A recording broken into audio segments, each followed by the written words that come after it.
The blood on her knuckles wasn't from cleaning.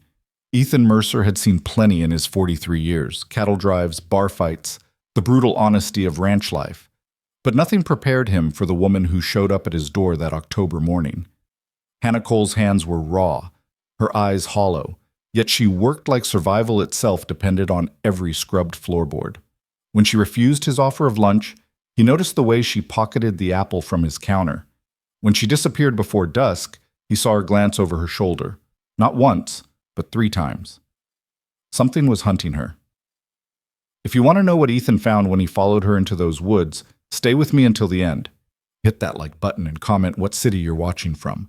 I want to see how far this story travels. The storm had torn through Mercer Ranch like God's own fury, ripping shingles from the main house and turning the old guest cabin into a skeleton of broken windows and collapsed gutters.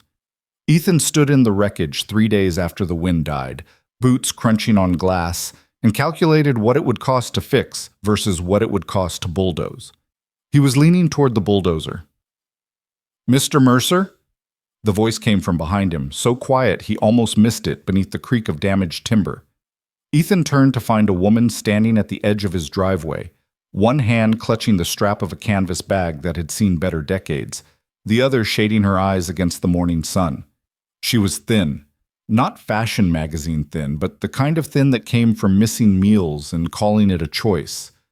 Her jeans hung loose at the waist, held up by a belt cinched to its last hole. The flannel shirt she wore had been mended so many times the original color was anyone's guess. But it was her face that stopped him. 30, maybe younger, with cheekbones too sharp and eyes that had learned not to expect kindness. "Can I help you?" Ethan kept his voice neutral, the way you did with spooked animals. "I heard you might need someone." She gestured toward the cabin without quite looking at it. "For cleaning, repair work. I'm good with my hands." Ethan glanced at those hands. The knuckles were scabbed, the nails broken short. One thumb was wrapped in duct tape that had gone gray with age. These weren't the hands of someone looking for pin money. "You heard from who?" "Martha at the feed store. She said you mentioned it yesterday." That tracked. Martha Yates knew everyone's business in a 30-mile radius and considered matchmaking and job placement her sacred duty. Though looking at this woman, at the way she held herself like she was ready to bolt at the first wrong word, Ethan doubted Martha had matchmaking in mind. "What's your name?" "Hannah Coles." "You got experience, Hannah Cole?" "I've cleaned houses, done maintenance work, painted, fixed plumbing." She rattled off the list without pride or shame, just fact. "I'm not afraid of hard work, and I don't steal." The last part she said while meeting his eyes directly, and Ethan recognized the look. It was the same one he'd given his first foreman 20 years ago, when he'd been a kid with nothing but a burned bridge behind him and desperation ahead.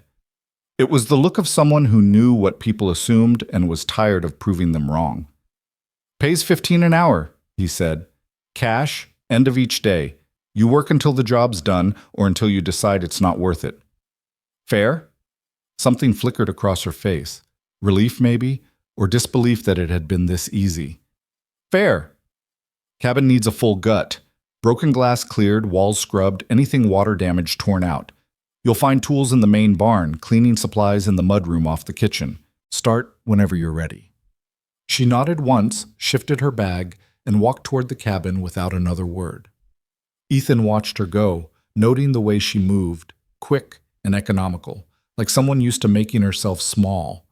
When she reached the cabin's porch, she paused just long enough to test the first step before trusting it with her weight. Smart. He told himself to get back to his own work. The south fence line needed attention, and the cattle weren't going to rotate themselves to fresh pasture. But something kept him there, watching through the barn door as Hannah Cole disappeared into the wreckage of his guest cabin. By noon, he'd found 3 excuses to walk past the cabin. The first time, he was supposedly checking the propane tank connections. Hannah was on her knees in the main room, sweeping broken glass into a dustpan with the kind of focused intensity usually reserved for diffusing bombs. She didn't look up when his shadow fell across the doorway. The second time, he was inspecting storm damage to the exterior walls. Hannah had moved to the kitchen area, scrubbing black mold from the cabinet interiors with a wire brush and a bucket of solution that smelled like it could strip paint. Her shoulders were set in a hard line, muscles working beneath the thin flannel. When he cleared his throat, she flinched, actually flinched, before turning. "Something you need, Mr. Mercer?" "Just checking your progress. You need anything?" "No, sir."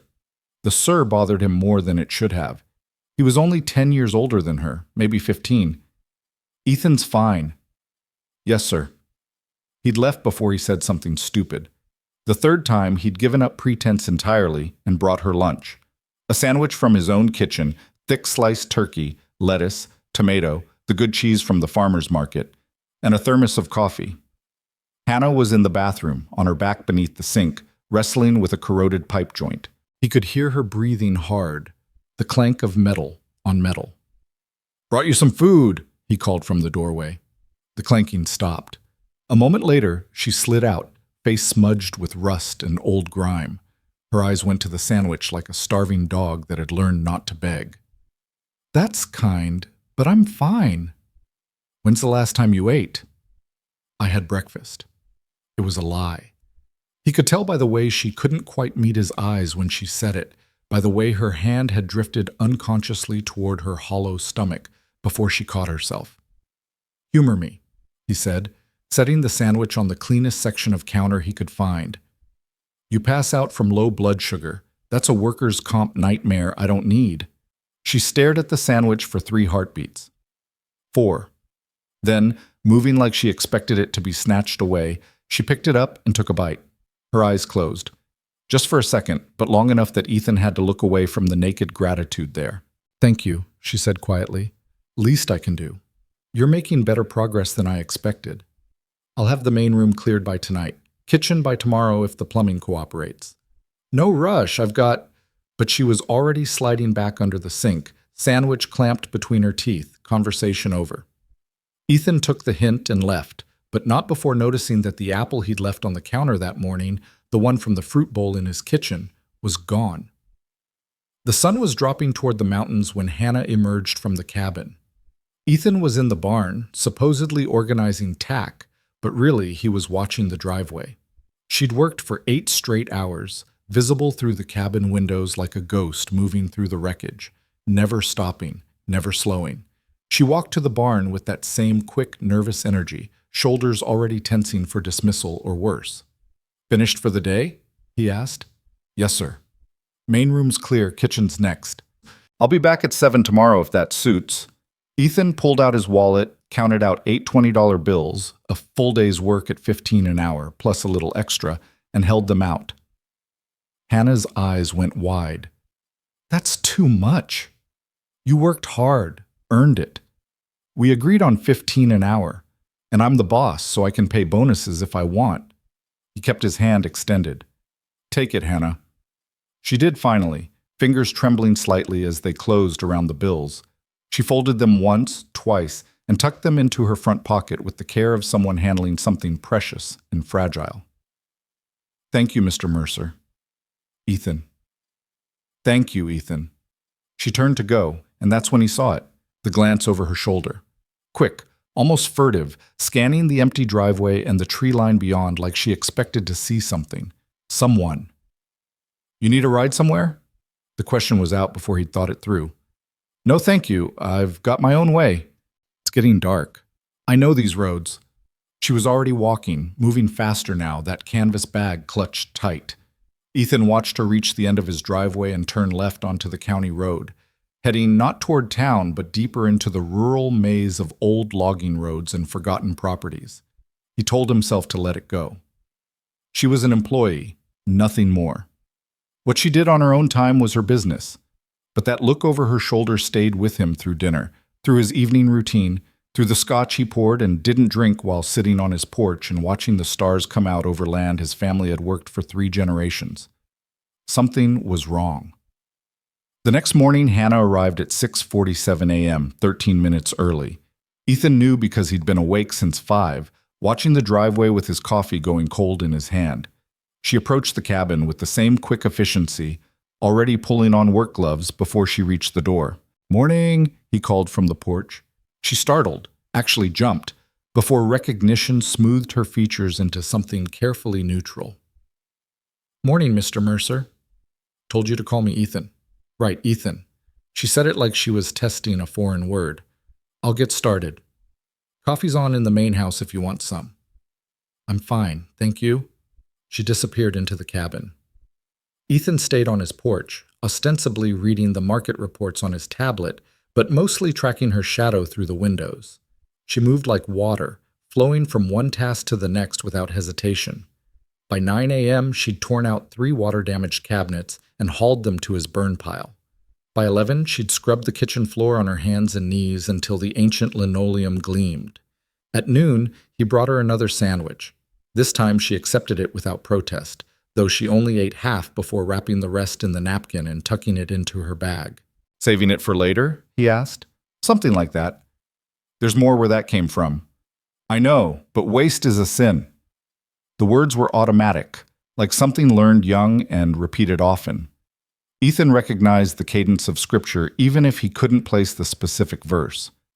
He'd grown up with a grandmother who quoted the Bible like breathing, and a father who'd considered church a good place to be seen by the right people. He'd left both behind when he'd left home at 17 with nothing but anger and ambition. But Hannah wasn't his grandmother, all righteous certainty and judgment, and she wasn't his father, all performance and polish. She was something else entirely, someone who'd learned hard lessons about scarcity and survival and couldn't quite believe in abundance even when it sat in front of her. You religious? The question came out rougher than he'd intended. Hannah's eyes shuddered. I was raised to be. That's not an answer. No, she agreed. It's not. She went back to work before he could push further, and Ethan had enough sense to recognize a closed door when he saw one. The pattern held for 3 days. Hannah arrived early, worked like she was out running something, accepted his lunch offerings with careful gratitude, and left before sunset with that same furtive glance over her shoulder. Each night, Ethan watched her turn left onto the county road, heading into the maze of old properties where the wealthy kept their vacation cabins and the desperate found places to hide. On the 4th day, he followed her. He wasn't proud of it, wasn't sure he could even justify it beyond the growing certainty that Hannah Cole was in trouble and too proud or too scared to ask for help. But when she left at 5:43 p.m., moving faster than usual, shoulders hunched like she was bracing against a cold wind, Ethan gave her a 30-second head start and then climbed into his truck. He kept his distance, hanging back far enough that his headlights wouldn't give him away in the growing dusk. Hannah moved with purpose, following the county road for 2 miles before turning onto a gravel track that wound up into the foothills. Ethan killed his lights and followed by memory and moonlight, the truck's engine a low growl in the quiet. The track deteriorated into something barely wider than a deer path, branches scraping his mirrors. He was starting to think he'd lost her when he saw it, a flicker of light through the trees, warm and yellow against the blue evening. Ethan parked and went the rest of the way on foot. The cabin, if you could call it that, was a disaster. Smaller than his tool shed, with a roof that sagged in the middle and walls that showed daylight through the gaps. A rusted stovepipe jutted from one side, smoke trickling from its opening. The single window was covered with cardboard and duct tape. And on the porch, silhouetted against that warm yellow light, were children. 4 of them. The oldest couldn't have been more than 8. A girl with Hannah's sharp cheekbones and careful eyes, holding a baby on her hip. 2 boys, maybe 5 and 6, wrestled in the dirt yard with the kind of rough play that spoke of too much energy and too little space. The baby, couldn't have been more than a year old, reached for Hannah as she climbed the porch steps, and the sound the child made, pure joy, pure recognition, hit Ethan like a physical blow. Mama! The older girl's voice carried in the still air, high and bright, and so achingly young that Ethan had to brace himself against a tree trunk. Hi, baby. Hannah's voice was different now, softer, warmer, alive in a way it never was at the ranch. She took the baby, pressed her face into the child's neck, and for a moment just stood there, breathing. We made dinner, the older girl announced. Beans and rice, just like you showed me. You're such a good helper, Sarah. Tommy tried to eat it before it was ready. Did not. One of the boys, Tommy, presumably, stopped wrestling long enough to protest. Sam's a liar. Language, Hannah said, but there was no heat in it, just tired affection. Come on, Let's get inside before the cold sets in. They flowed into the cabin like a school of fish, all movement and noise and life. The door closed behind them, leaving Ethan alone in the darkening woods with a truth that rearranged everything he thought he knew about Hannah Cole. She wasn't running from something. She was running to something, to four someones who needed her more than air. He moved closer, quiet as he could, until he could see through the gaps in the cardboard window covering.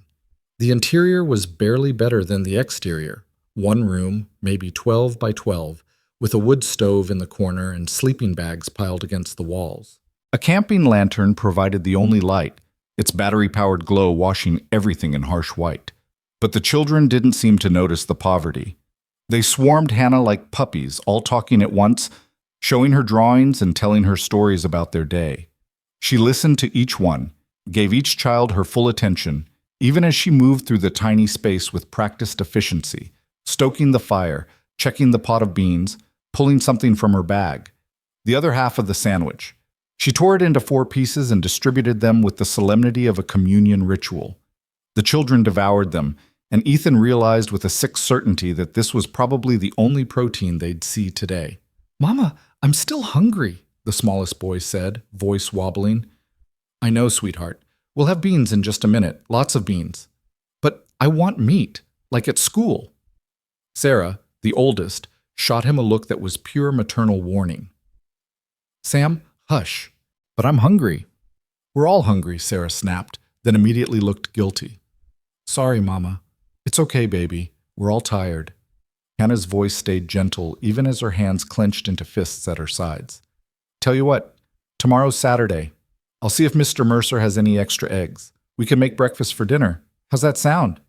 The children's faces lit up like she'd promised them Disney World. Eggs. She was promising them eggs, and they looked at her like she'd hung the moon. Ethan backed away before he could see more, before the fury building in his chest could do something stupid like announce himself. He made it back to his truck on autopilot, hands shaking as he gripped the steering wheel. 4 kids. 4 kids living in a shack that wasn't fit for livestock, eating beans and rice and rationing sandwich halves like treasure. 4 kids whose mother worked herself to the bone for $15 an hour and still couldn't keep them fed. The math was brutal and simple. Hannah was probably clearing, $300 a week after he'd hired her? Even with the bonuses, he'd been sneaking into her pay. $300 to feed, clothe, and shelter 4 children and herself in a cabin that should have been condemned. It was impossible. She was failing, had been failing for God knew how long, and still she showed up every morning with her head up and her hands ready to work. Ethan had been a lot of things in his life: angry, ambitious, occasionally ruthless in business. But he'd never been helpless. And sitting in his truck in the dark, knowing what he knew, feeling what he felt, he'd never been more useless. He couldn't just hand her money.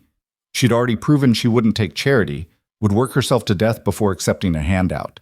And he couldn't exactly report her to child services.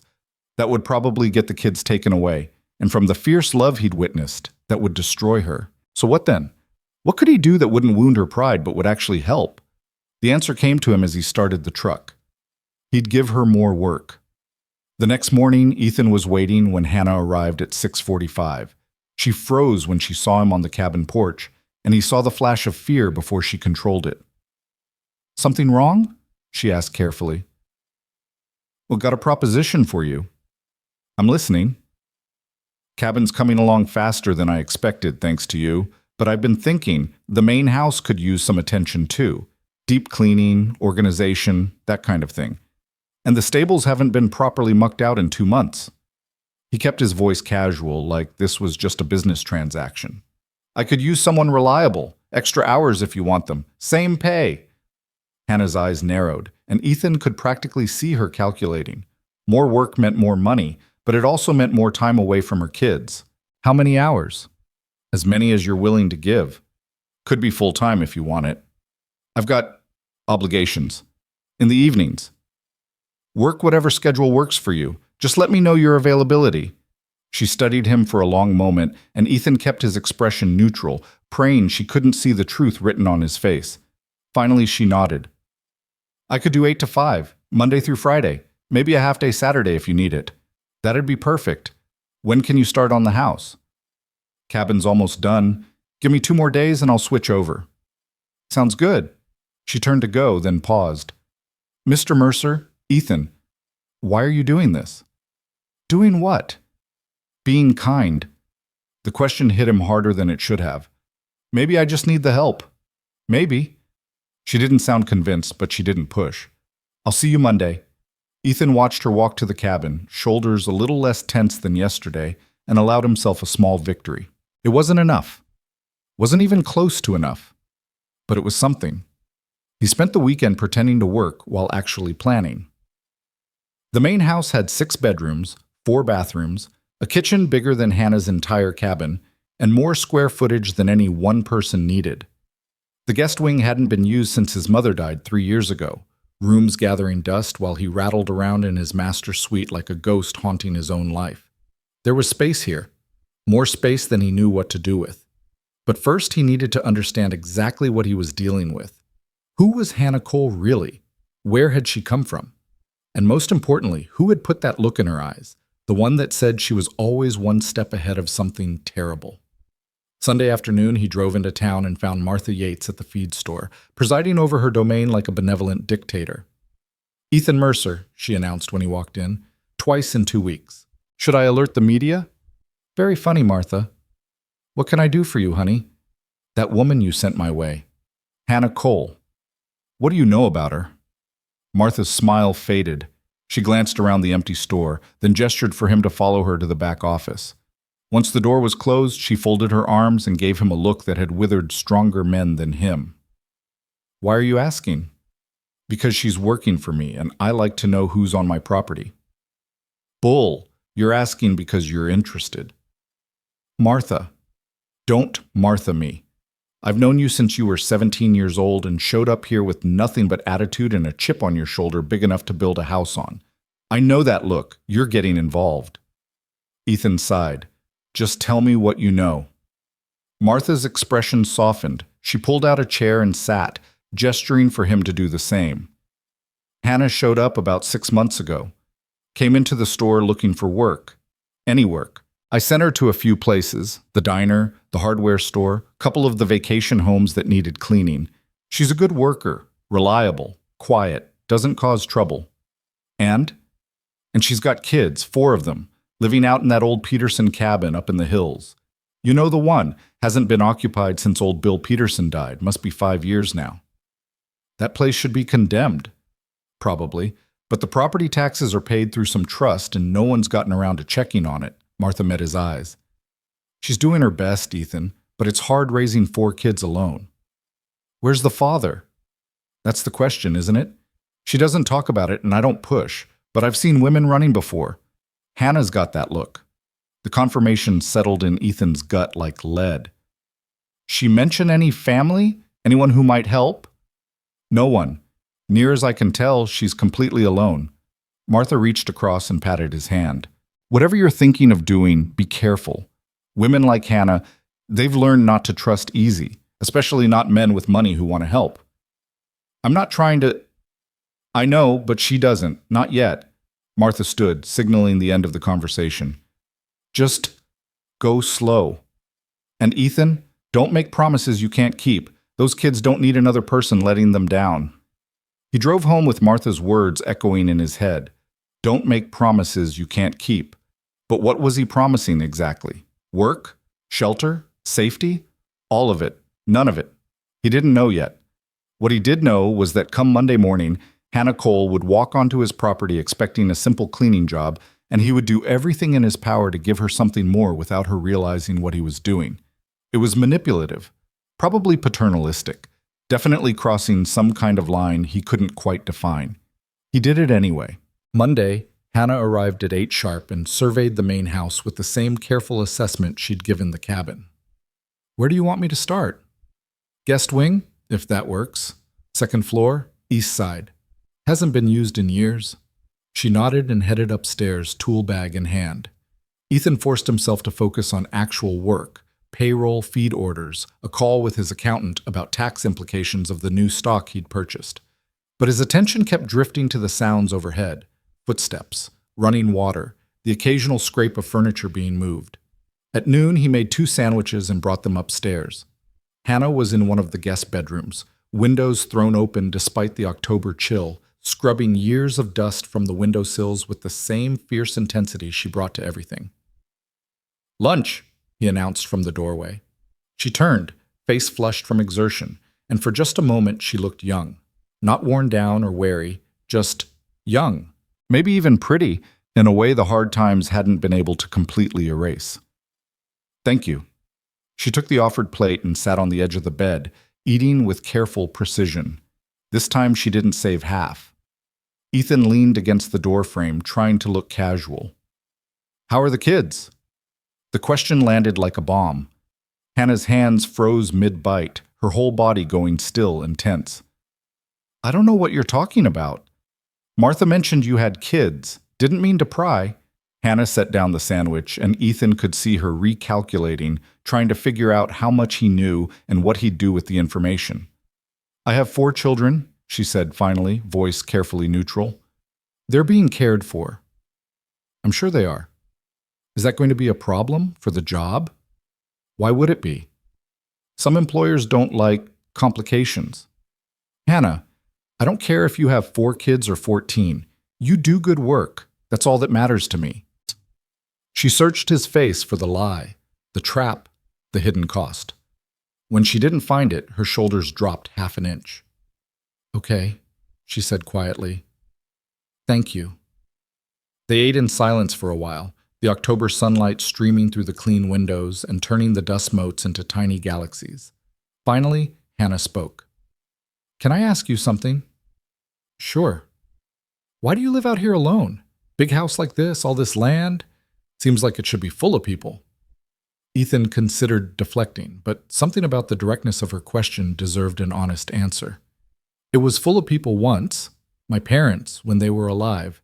Hands during busy seasons. My ex-wife for about 3 years. What happened?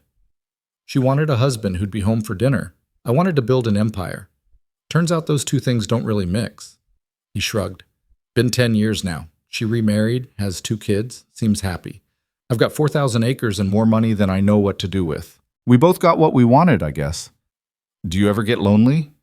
The question was too perceptive, too close to the bone. Ethan looked away. "Sometimes. But loneliness is better than the alternative." "Which is?" "Disappointing people who count on you." Hannah nodded slowly, like this was a truth she recognized. "Yeah, I know that feeling." They finished lunch without talking, but something had shifted. Some small wall had come down, brick by careful brick. That night, Ethan didn't follow Hannah home. He didn't need to. He knew where she was going, what she was going back to. Knew she'd split whatever dinner she'd managed to scrape together into 5 portions and call it enough. Knew she'd tuck those kids into sleeping bags and tell them stories to keep them warm when the fire burned low. Knew she'd do it all again tomorrow, and the day after, and the day after that, until either something broke or something changed. He intended to be the change, but slowly, carefully, without spooking her or crushing the fierce pride that kept her spine straight and her head up. It was going to be a delicate operation, this thing he was planning. One wrong move and she'd bolt, take those kids and disappear, and he'd never find them again. So he'd be patient, he'd be smart, and he'd be ready when the storm came. Because looking at Hannah Cole, at the shadows in her eyes and the scars on her hands, Ethan knew with absolute certainty that a storm was coming. The only question was whether they'd be ready when it arrived. The change started small, so small Hannah almost didn't notice. On Tuesday, Ethan asked if she'd mind organizing his office while he was out checking fence lines. The room was a disaster of old receipts, equipment manuals, and filing that hadn't been touched in years. It would take days to sort through properly. "Take your time," he said, handing her a key to the filing cabinets. "No rush." By Wednesday, she'd created a system that would have made a professional accountant weep with joy. Ethan came back to find every document categorized, labeled, and filed in a way that actually made sense. He stood in the doorway for a full minute, just staring. "You didn't have to do all this." Hannah looked up from where she was wiping down the desk, surprise flickering across her face. "You asked me to organize it." "I meant straighten up a bit. This is..." Hannah, this is incredible. She ducked her head, but he caught the pleased flush on her cheeks. I like things orderly. Makes sense that way. You've got a talent for it. He moved into the room, picking up one of the labeled folders. You ever do bookkeeping professionally? I've kept books before. For a church, a few years back. Her voice went distant. That was a different life. Ethan wanted to ask more, wanted to understand the shadows that crossed her face when she talked about her past. But Martha's warning echoed in his head. Go slow, don't push, so he just nodded. Well, if you ever want to take on more work like this, I could use the help. My accountant keeps threatening to drop me if I don't get better organized. I could do that. In between the cleaning. I'd pay you $20 an hour for the bookkeeping. It's skilled work. Hannah's eyes went wide. That's too much. That's what I'd pay anyone else. You're worth it. She opened her mouth to argue, then closed it. Ethan could see her doing the math, calculating what an extra $5 an hour would mean, what it could buy, who it could feed. Okay, she said quietly. Thank you. That night, Ethan made his first deliberate move. He loaded a box with what he told himself were supplies Hannah would need for the office work, pens, legal pads, folders. But buried beneath the office supplies were things that had nothing to do with work. A package of batteries for camping lanterns, a warm fleece blanket, tags still on, a box of protein bars, kids' vitamins. He packed it carefully, casually, like it was all just part of the job. Thursday morning, he left it on the kitchen counter with a note. Supplies for the office. Take whatever you need. E. He watched from the barn as Hannah found it, saw her pull out the pens and folders, nodding to herself. Then she found the blanket. Her hand stilled. She lifted it slowly, running her fingers over the soft fabric, and Ethan saw her shoulders start to shake. She was crying, silently, barely moving, but crying nonetheless. Ethan turned away, giving her the privacy she deserved. When he looked back 5 minutes later, the blanket was gone, packed carefully into her canvas bag along with the batteries and vitamins. The protein bars had disappeared into her coat pockets. She didn't thank him, didn't mention it at all when he came up to the house for lunch. But that afternoon, when she was scrubbing the kitchen floor and thought he wasn't looking, he caught her humming. Just a few bars of some melody he didn't recognize, but it was the first time he'd heard her make any sound that wasn't absolutely necessary. It felt like victory. Friday, Ethan pushed a little further. He accidentally made too much dinner. A whole roasted chicken, mashed potatoes, green beans, enough to feed 6 people easily, and brought it to the house right as Hannah was finishing up. My timing's off, he said, gesturing to the spread he'd laid out on the kitchen table. Made way too much. You hungry? Hannah stared at the food like it might disappear if she looked away. I should get home. It'll just go to waste otherwise. I hate eating alone anyway. It was blatant manipulation, and they both knew it. But hunger was a powerful motivator, and after a moment's hesitation, Hannah sat. They ate in silence at first, but food had a way of loosening tongues, and eventually Hannah started talking. Small things at first, observations about the house, questions about the ranch operations, safe topics that didn't venture anywhere personal. Ethan answered, asked his own careful questions, and slowly, piece by piece, began to assemble the puzzle of Hannah Cole. She'd grown up in a small town in Wyoming. Her father had been a pastor, strict and certain about the way the world should work. Her mother had been quiet, obedient, the kind of woman who ironed her husband's shirts and never questioned his authority. I thought that's what love looked like, Hannah said, pushing potatoes around her plate. Total surrender, complete submission. I thought that's what I was supposed to want. And then I met Caleb Ross at a church social when I was 17. He was 25, charming, said all the right things. My father approved. We were married 6 months later. The way she said her ex-husband's name, flat, emotionless, like she was talking about a natural disaster, told Ethan everything he needed to know about how that marriage had ended. The kids? He asked gently. Sarah's 7, Tommy's 6, Sam's 4, and Lily just turned 1. Her voice softened when she talked about them. They're good kids, smart, resilient. They deserve so much better than what I can give them. You're doing your best. My best isn't enough. The words came out bitter. You know what Sam asked me yesterday? If we could have meat for dinner, just once. A 4-year-old shouldn't have to beg for basic nutrition. Ethan's jaw clenched. Where's their father? Hannah's laugh was harsh. Last I heard, Montana, or maybe Idaho. Caleb's not real big on staying put or paying child support. You could take him to court. With what lawyer? What money? And even if I won, you can't garnish wages from someone who works under the table and moves every few months. She met his eyes. I learned a long time ago that some battles aren't worth fighting. Better to just survive. The defeat in her voice made something crack in Ethan's chest, but before he could respond, Hannah was standing clearing her plate. I should go. Kids will be worried. Take the leftovers. Ethan, please. He was already packing the remaining chicken, the potatoes, everything into containers. I meant what I said. It'll just go to waste. She took the containers with shaking hands, and this time she did thank him, voice thick with emotion she couldn't quite hide. After she left, Ethan sat alone in his too-big kitchen and made a decision. He pulled out his phone and called his lawyer. Jim, it's Ethan Mercer. I need you to look into something for me. Quietly. What kind of something? Child support case. Woman named Hannah Cole, ex-husband Caleb Ross. I want to know if there's anything that can be done. Ethan, are you getting involved in... Just look into it, please. Jim sighed. I'll see what I can find, but if this guy's as much of a deadbeat as you're implying, don't get your hopes up. The system's not kind to women in her situation.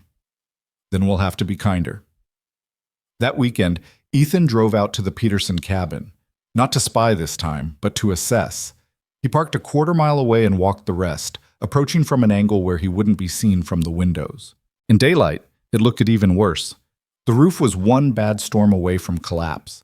The walls had gaps wide enough to stick a hand through. The whole structure listed slightly to the left, like it was too tired to stand up straight anymore. And on the porch, Sarah Cole sat with a book, reading aloud to her younger siblings, while baby Lily napped in a wooden crate that had been lined with what looked like Ethan's fleece blanket. The protein bars sat stacked neatly on an overturned bucket that served as a table. Sarah's voice carried in the morning air, clear and patient, as she sounded out words for Tommy and Sam. She couldn't have been more than 7, but she read with the careful enunciation of someone who'd been teaching herself for years. Ethan stayed hidden, watching this tiny kingdom of resilience, and felt his resolve harden into something unbreakable. These kids deserved better. Hannah deserved better. And he had the means to provide it. The question was how to do it without destroying Hannah's pride in the process. Monday morning, he had a plan. Hannah, I need to talk to you about something. She looked up from the bathroom she'd been scrubbing, instantly wary. If this is about Friday, it's about the guest wing. I've been thinking. He'd rehearsed this, made it sound casual. I'm going to start hosting clients here. Business dinners, that kind of thing. Need to make the right impression. Okay? Which means I need someone who can help me entertain. Cooking, serving, making sure everything runs smoothly. It'd be evening work, couple times a month to start. I'd pay you $30 an hour. Hannah's eyes narrowed. $30 an hour to serve dinner? To coordinate the whole event, menu planning, cooking, setup, cleanup. It's a lot of work. You don't have any business dinners scheduled? Not yet, but I will. The lie came easier than it should have. Building a ranch this size requires partnerships. Time I started acting like a professional instead of a hermit. She studied him for a long moment, and Ethan forced himself not to fidget under that sharp gaze. Finally, she nodded. If you're serious, I can do that, but I'd need notice, and I'd need to arrange care for my kids. What if you didn't? Didn't what? Need to arrange care. What if you just brought them here? Hannah went very still. I'm not bringing my children to your home, Mr. Mercer. It's Ethan, and why not? I've got 6 bedrooms sitting empty. They could do homework, watch TV, play in the yard while you work. Hell, I've got a whole library they could raid. He kept his voice reasonable, like this was the most logical thing in the world. Seems easier than finding a sitter. That's not appropriate. Why not? Because... She floundered, searching for reasoning that wouldn't reveal too much. Because they're my responsibility, and this is a workplace. Hannah, Ethan gentled his voice. I know where you live. The color drained from her face. You followed me. I was worried. You're raising 4 kids in a cabin that should be condemned. I'm offering you a chance to bring them somewhere warm and safe while you work. That's not charity. That's logistics. You had no right. You're right, I didn't. I'm sorry. And he was, sort of. Sorry for invading her privacy, but not sorry for what he'd learned. But now that I know, I can't unknow it. And I can't stand by and watch you kill yourself trying to keep those kids fed and warm when I have resources that could help. Hannah's hands had balled into fists. I don't need your pity. Good, because I'm not offering it. I'm offering you work, real work, at fair wages. If your kids happen to be here while you're working, that's just practical. He held her gaze. I'm not trying to take anything from you. I'm trying to give you options. She turned away, shoulders rigid. For a long moment, the only sound was water dripping from the brush she'd dropped in the sink. When she spoke, her voice was barely above a whisper. Why do you care? Because someone should. That's not an answer. Ethan considered his words carefully. My father was a mean drunk who thought affection was weakness. My mother was scared of her own shadow. I left home at 17 because staying would have killed me, one way or another. I know what it's like to be alone, to feel like the world's just waiting for you to fail. He paused. I also know what it's like when someone gives you a chance. One person who believes you're worth investing in. That's the difference between surviving and actually living. Hannah turned back slowly. Her eyes were bright with unshed tears. And you think you're that person? For me? I think I could be, if you let me. The silence stretched between them, heavy with possibility and fear and a desperate kind of hope neither of them wanted to name. One dinner, Hannah said finally. Trial run. If it doesn't work, we forget this conversation ever happened. Deal. They shook on it, and Ethan felt like he'd just won something more important than any business deal he'd ever closed. The first business dinner was scheduled for the following Saturday. Ethan invited his accountant and the man's wife, people he actually knew and who wouldn't question the sudden formality. He told Hannah to plan for 6, the guests, himself and her. I'm not sitting down to dinner with your guests. Why not? You'll have done all the work. Least you can do is enjoy it. Ethan, bring the kids, let them eat in the kitchen if that makes you more comfortable, but you're eating too. She'd argued, but eventually conceded. Saturday afternoon, Ethan heard the crunch of gravel and looked out to see Hannah's ancient sedan. He hadn't even known she had a car, crawling up his driveway. It was held together by rust and prayer, the passenger door a different color than the rest of the body. 4 car seats were crammed into the back. The children tumbled out like puppies released from a cage, eyes wide as they took in the ranch. Sarah held Lily on her hip, protective and watchful. Tommy and Sam stuck close to Hannah, overwhelmed by the sheer size of everything. Kids, this is Mr. Mercer. Remember your manners. Hi, Mr. Mercer, they chorused, voices small. Just Ethan's fine. And you must be Sarah. He offered his hand to the oldest, treating her with the same respect he'd give an adult. She shook it carefully, clearly unused to being taken seriously. Yes, sir. This is Lily, and that's Tommy and Sam. Nice to meet you all. Your mom's going to be working in the kitchen for a bit. How would you feel about exploring? 4 pairs of eyes looked to Hannah for permission. She hesitated, then nodded. Stay together. Don't touch anything without asking. And listen to Ethan. The boys took off immediately, heading for the barn with the single-minded focus of children who'd been cooped up too long. Sarah followed at a more sedate pace, still carrying Lily, still watchful. Hannah stood in his driveway, wringing her hands. I'm sorry, they're not usually so wild. They're fine. They're kids. Let them run. He gestured toward the house. Come on, I'll show you the kitchen. She followed him inside, and he watched her take in the space. The commercial-grade stove, the double ovens, the walk-in pantry stocked with everything she could possibly need. Her fingers trailed over the marble countertop like it was something precious. This is beautiful. It's functional. My mother liked to cook. She had it redone the year before she died. He pulled out the menu they'd planned together. So, you're in charge. Tell me what you need. For the next 3 hours, Ethan watched Hannah transform. In her own element, confident in her skills, she moved through his kitchen like a dancer. She prepared herb-crusted lamb, roasted vegetables, a salad with homemade vinaigrette, fresh bread baked in the oven, filling the house with warmth and yeast and promise. Every so often, one of the kids would appear in the doorway with a question or a discovery. Sarah found a book in the library and wanted permission to read it.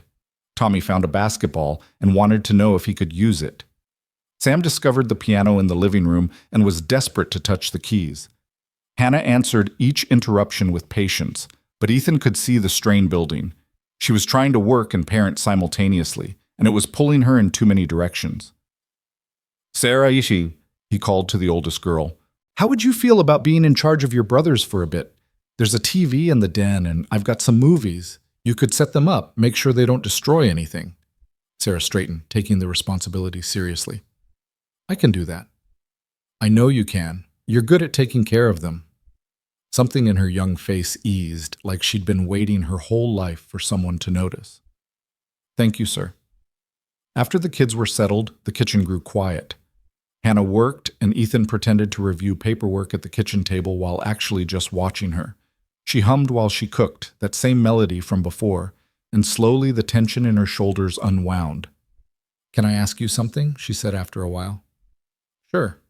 Is there really a business dinner tonight?" Ethan looked up from his papers. For a moment he considered lying. Then he decided she deserved the truth. "Yes and no. Jim and his wife are coming. They're real people. But I didn't invite them to talk business.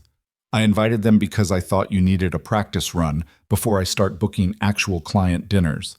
Hannah's hands stilled over the salad she was tossing. "So this whole thing is just an excuse to feed my kids? This whole thing is me giving you a job you're qualified for at wages you've earned. If your kids happen to benefit, that's not charity. That's just logistics." She turned to face him fully. "You're not as smooth as you think you are." "Never claimed to be smooth." "You're manipulative." "Probably. And you've got some kind of savior complex." "Maybe." He stood, closing the distance between them. "But I'm also right. You're good at this. You should be getting paid for it, and those kids deserve to eat more than beans and rice." Hannah's jaw worked, emotions playing across her face too fast to name. Finally, she said, "I don't know whether to thank you or slap you. How about you finish dinner, and we'll see how you feel after?" The ghost of a smile crossed her face. "Deal."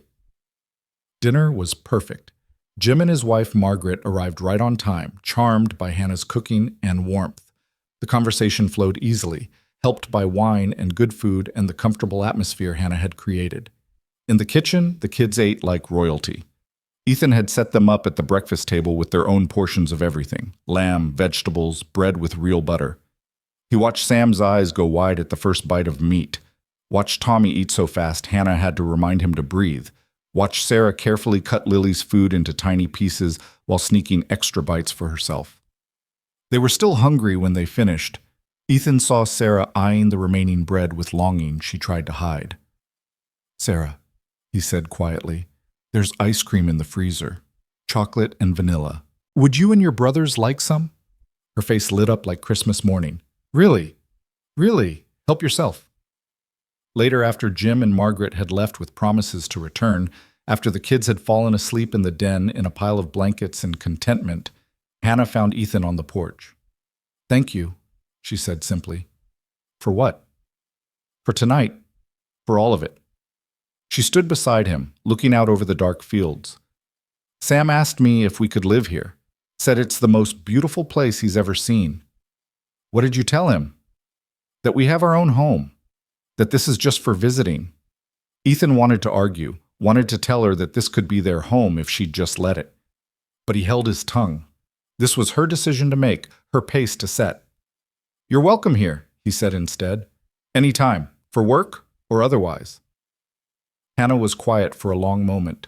Then, so softly he almost missed it, she said, "I know." She gathered her sleeping children, loaded them into a rust bucket car, and drove away into the darkness. Ethan watched her taillights disappear and felt the emptiness of his house settle around him like a familiar weight. But something had shifted. Some door had cracked open. The following week, Hannah brought the kids every afternoon after school.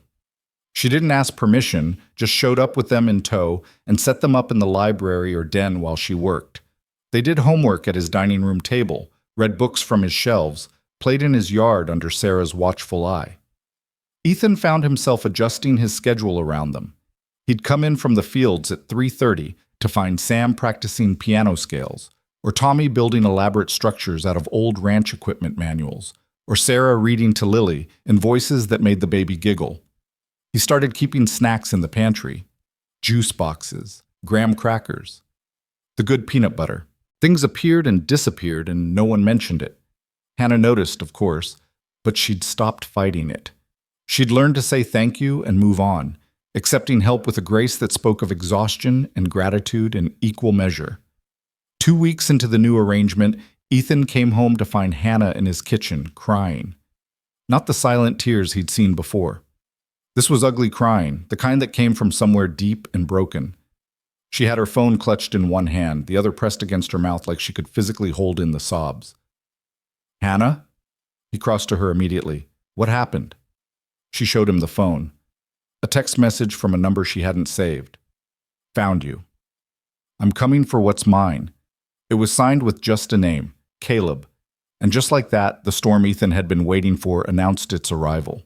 Ethan's blood ran cold as he read the message again. The words were simple, but the threat behind them was unmistakable. "When did you get this?" His voice came out harder than he intended.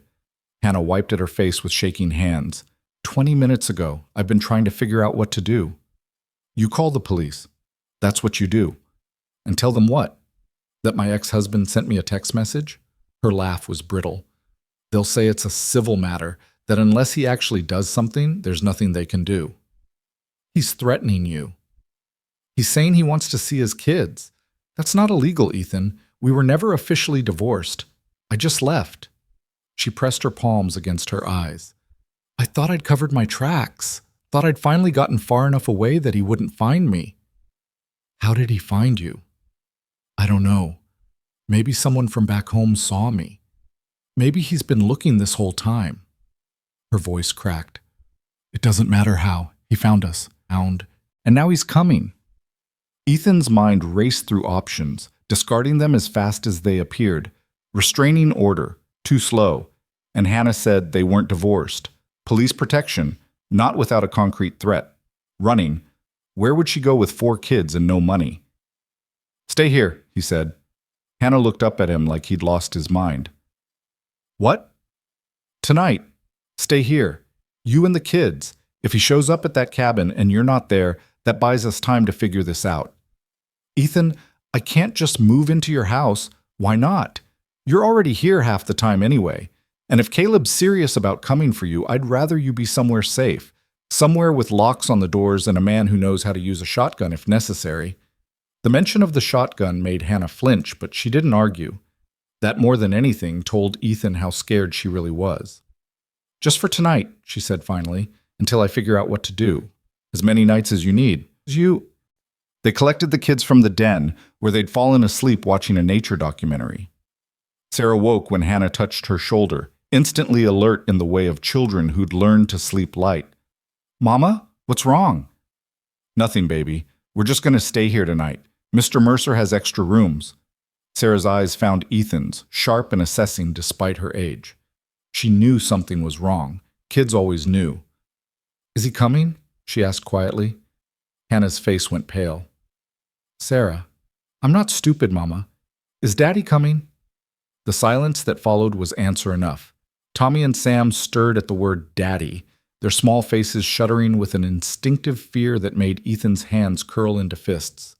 "I don't know," Hannah said, voice breaking, "but we're safe here. Ethan's going to make sure we're safe." It was a promise Ethan hadn't explicitly made, but he made it now with a single nod. Sarah held his gaze for a long moment, then nodded back. Some understanding passed between them. An alliance formed in the space where words weren't needed. He set them up in the guest wing. 3 bedrooms clustered together, close enough that Hannah could hear if any of the kids called out. He brought fresh linens, towels, extra blankets, found a pack and play in the attic for Lily, left over from when his sister used to visit with her kids. "There's food in the kitchen," he told Hannah as she tucked Sam into bed. Help yourself to anything. Doors are locked, alarms set, and I'm right down the hall if you need me. Ethan? She caught his arm as he turned to leave. Thank you for all of this. I know I keep saying it, but you don't have to thank me for basic human decency. In my experience, decency hasn't been all that basic. The sadness in her voice nearly undid him. He wanted to pull her into his arms, promise her that everything would be okay, that he'd protect her and those kids from whatever was coming. But that felt like crossing a line they hadn't approached yet, so he just squeezed her hand. Get some sleep. We'll figure this out in the morning. He didn't sleep. Instead, he sat in his office with a glass of scotch he didn't drink and his phone in his hand, calling in favors from people who owed him. First was Jim, his lawyer, who answered on the third ring despite the late hour. This better be good, Ethan. I need everything you can find on Caleb Ross, criminal record, employment history, last known address, everything. The deadbeat ex? What's happened? He's found Hannah. Sent her a threatening text. I need to know what we're dealing with. Jim was quiet for a moment. You know, I have to ask, how involved are you in this situation? Involved enough. Can you help me or not? I can help. Give me until morning. And Ethan, if this guy's dangerous, you need to involve the police. I will. Just get me the information first. The second call went to his ranch foreman, Miguel, who'd worked for him for 15 years and knew how to keep his mouth shut. Miguel, I need you to keep an eye out over the next few days. Man might come around asking questions about Hannah Cole. Average height, dark hair. I'll send you a photo if I can get one. If you see him, you call me immediately. Don't engage. Something I should know about, boss. Just being cautious. Hannah's got some trouble from her past that might be catching up. I want to make sure she and her kids stay safe. Understood. I'll spread the word to the other hands. We'll keep watch. The third call was the hardest. He dialed his sister Rebecca in California, woke her up despite the time difference. Ethan? What's wrong? I need advice. Hypothetically, if someone was trying to protect a woman and her kids from an abusive ex, what would be the smartest legal approach? Hypothetically? Rebecca's voice sharpened. She was a family law attorney, one of the best in her state. Or are we talking about something real? Real. A woman who works for me. Her ex-husband just made contact after months of nothing. She's scared, Beck, and I don't know how to help her without making things worse. Rebecca launched into lawyer mode, firing questions faster than he could answer. Were they legally divorced? No. Was there a custody agreement? No. Had there been documented abuse? Not officially. Had the father been involved with the kids? Not for over a year. Okay, she said finally. Here's the situation. Without a divorce decree or custody agreement, both parents have equal rights to those children. If he shows up and demands to take them, legally, he can. Ethan's stomach dropped. That's insane. That's family law. The good news is there are steps she can take. File for divorce, file for sole custody, request a protection order. But all of that takes time and money, and in the meantime, she's vulnerable. So what do I do? You document everything, every text, every call, every interaction. You help her find a lawyer who will work with her financial situation. And you make sure she's somewhere safe until the legal system catches up with reality. She's staying at my place. Rebecca made a small sound of understanding. You're in deep, aren't you? I'm helping someone who needs it. Ethan, baby brother, I love you, but be careful. Men like this ex-husband, they don't like losing control. And if he thinks you're taking what he considers his, things could get ugly fast. Let them get ugly. I'm not backing down. I know you're not. That's what worries me. She sighed. Send me her information. I'll make some calls, see if I can find her a good family lawyer in your area who might do pro bono work. But promise me you'll be smart about this. I promise. After he hung up, Ethan sat in the dark and let himself feel the weight of what he'd taken on. This wasn't just offering Hannah a job or a place to stay. This was inserting himself between her and a man who'd already proven he was willing to hurt her. This was potentially putting himself and his ranch in the crosshairs of someone desperate and violent. He should have been scared, should have been second-guessing every decision that led him to this point. Instead, he felt calm, certain, ready. Down the hall, he heard footsteps, light, careful, trying not to wake anyone. He found Hannah in the kitchen, staring out the window into the darkness. "Couldn't sleep?" he asked quietly. She jumped, hand flying to her chest. "You scared me." "Sorry. Want some company?"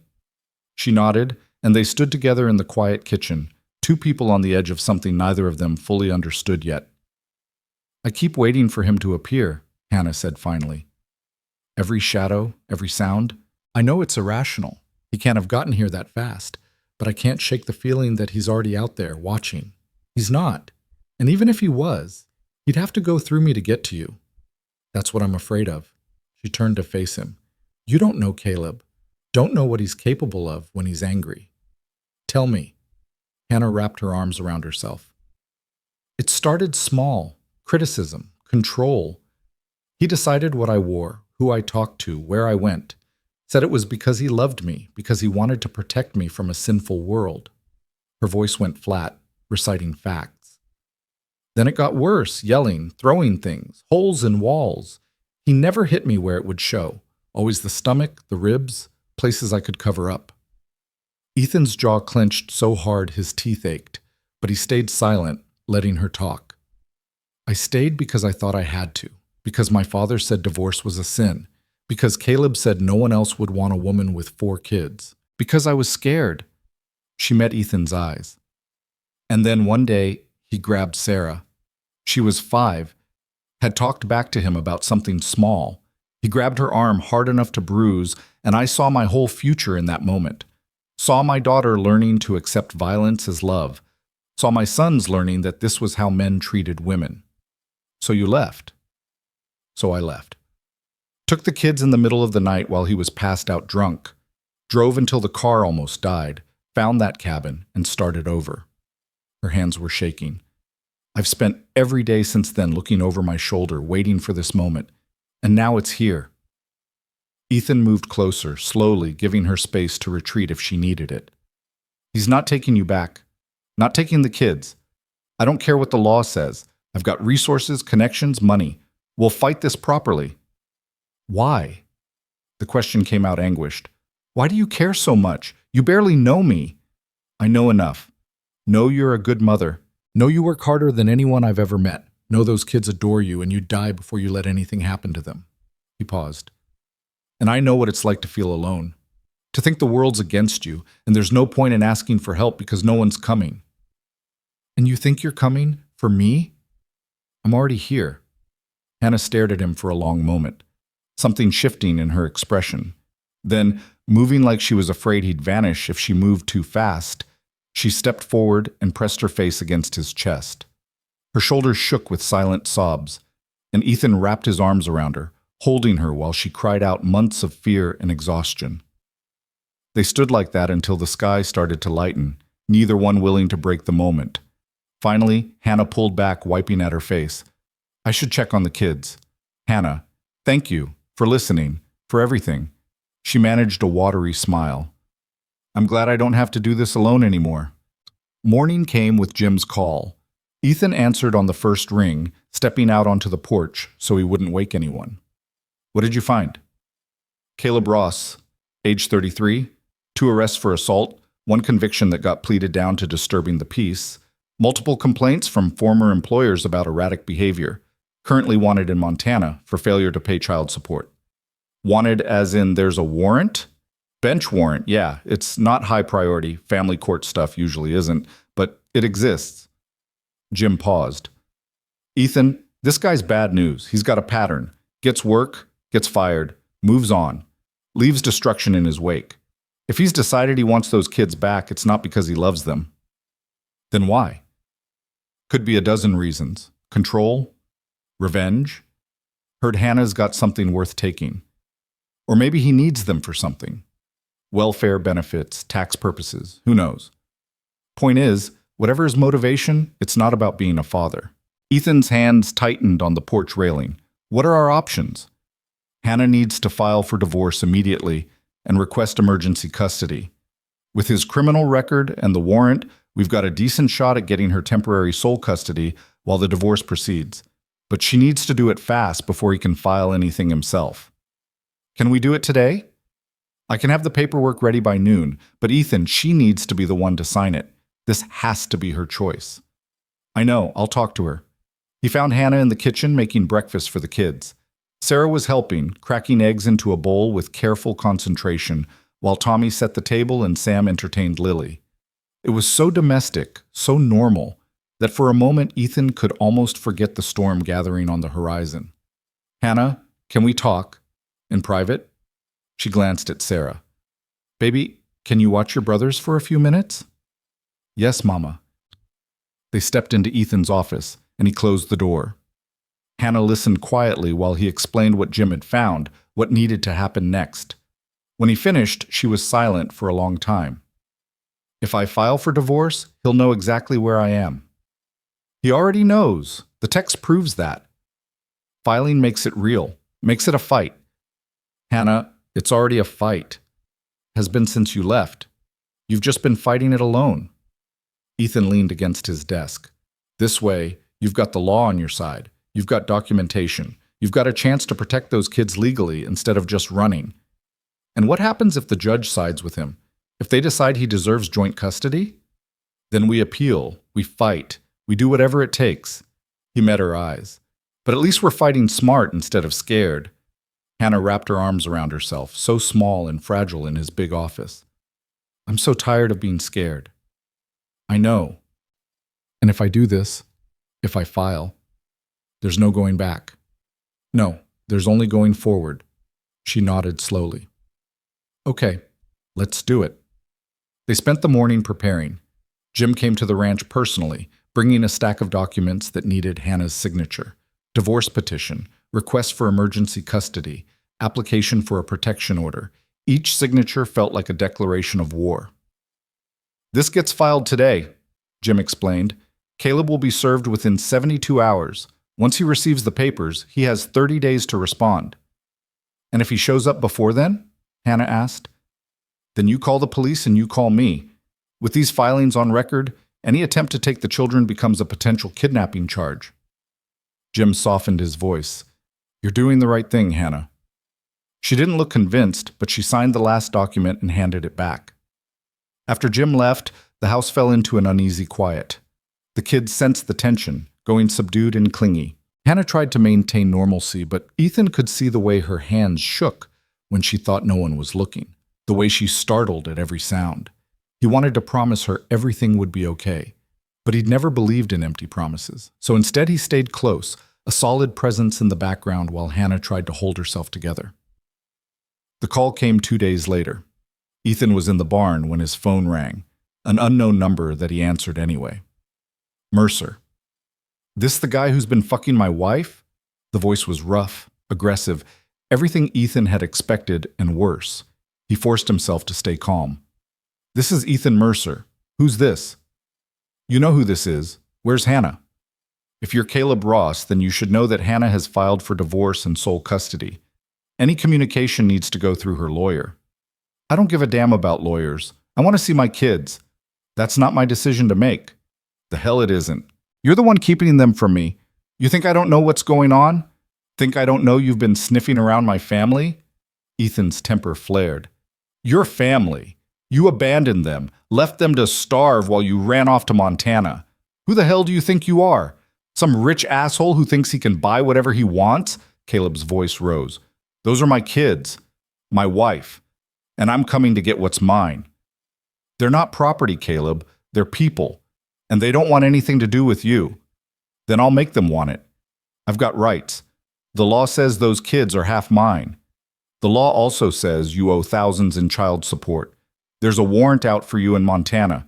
You really want to push this? The silence on the other end was dangerous.